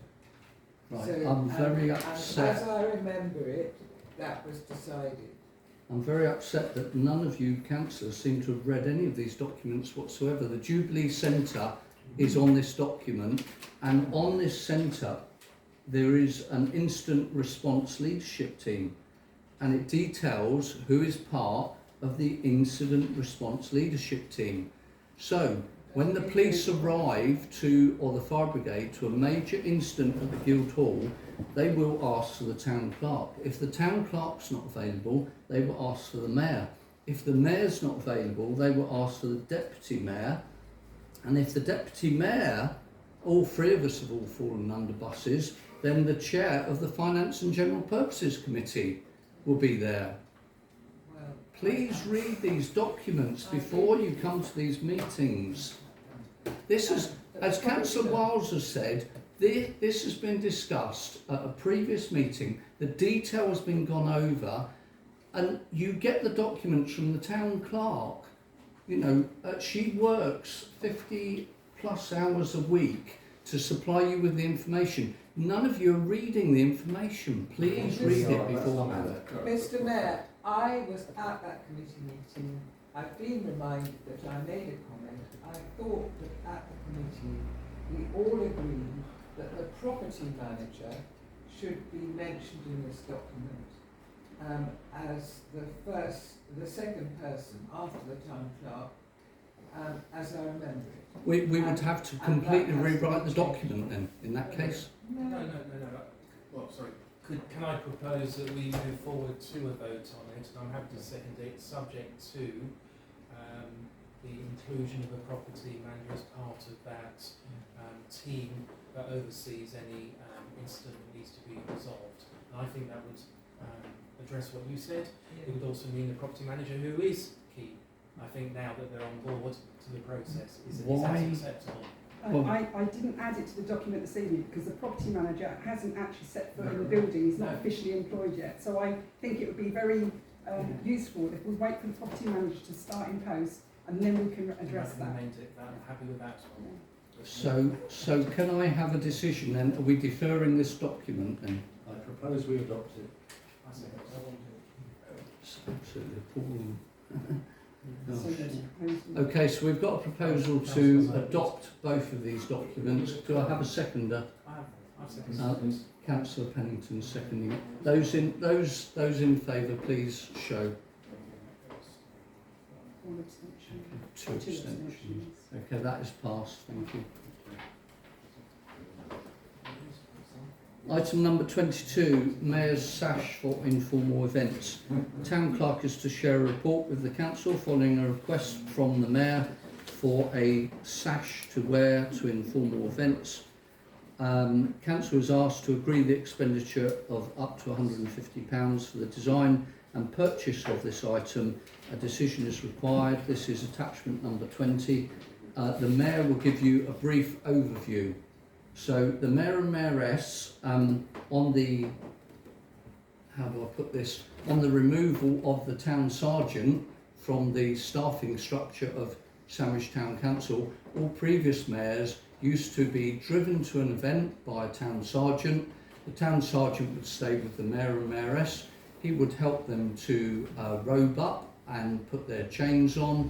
He would look after and give the security for both sets of chains, which are completely irreplaceable because we can't even if we get the insurance money, can't replace them. They're one-offs, so they're totally unique. Now the Mayor and Mayoress drive themselves to events, they robe themselves, and they carry the chains, as we did tonight, cycling in, trying to hide the chains in another bag to try and hide it so nobody attacks us and rips the briefcase from our hands and steals the chains. Now, on attending several other civic events, I noticed and made inquiries, and there are several organisations that wear an official sash to show the status of a senior councillor or mayor. It's very common in countries in Europe, such as France, Germany, Holland and Belgium. It is also common for members of the royal family to wear sashes. It is also common for military personnel to wear sashes, such as a colour sergeant or sergeant major. The use of a sash is universal. It's all over the world. It has a use everywhere. The figure of £150, I believe, has that been actually researched? Because I have done some research. Oh, you've done some research. So that's the maximum it's going to be. With the use of a sash, because we don't have a town sergeant, as they do in Deal, New Romney, Folkestone, Margate, Ramsgate, Canterbury, and all the other St Paul's, the sash would mean that the mayor and mayoress would be able to attend events with a piece of fabric costing £150 rolled up in their pocket, and then when they get out of their own car, having driven themselves to an event down at New Romney, they could put the sash on, and if they were attacked and the sash was stolen, then you've lost £150 and you haven't lost the chains. The chains I am proposing are worn to civic events where a number of staff would be available to protect the chains, not to protect the mayor, to protect the chains from being stolen or damaged.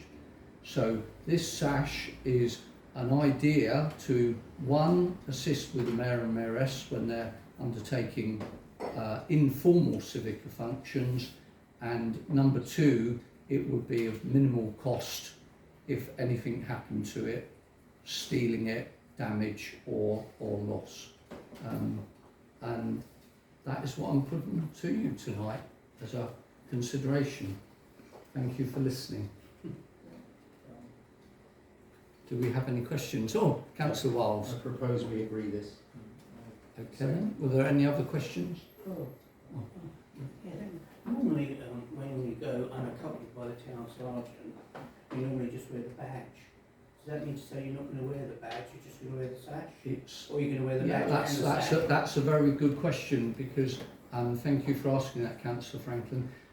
Also, just sorry to delay you further, in order to get the chains, the mayor or mayoress have to come accompanied to the Guildhall when they need the chains or the badge, and we have to ask a member of staff that has the security protocol, which I won't say too much on public tonight, from the place where they are locked up, and that has to be undertaken in advance to using either the chains or the badge.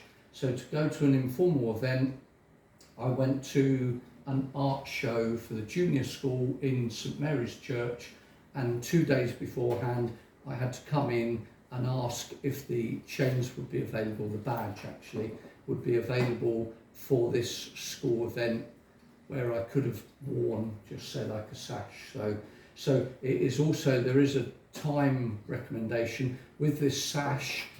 This sash would reside with the mayor at all times in a locked premise, namely my house, and I would have it to attend informal events.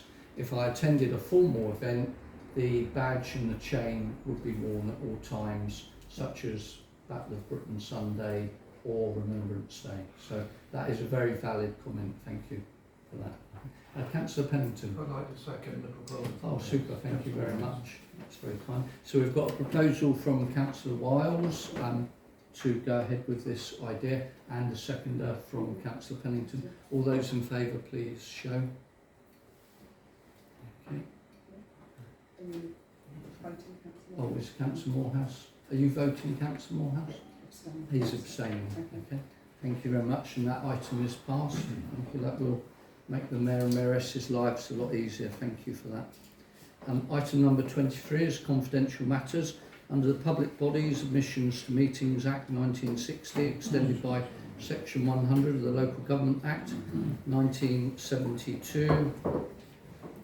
The public may be excluded from the meeting for the following items of business on the grounds that they involve the likely disclosure of exempt information as defined in Part 1 of Schedule 12A of the Local Government Act 1972 by virtue of the paragraph specified against that item, and that item is number 1, information relating to a proposal that is commercially sensitive in nature and information that is confidential and relates to the processing of the Maddox bequest. Could I have a proposer and seconder to go into confidential? Councillor Morehouse and Councillor Black. Can we vote on that, please, councillors? All those in favour? That's unanimous. Thank you very much, councillors. Whilst Christine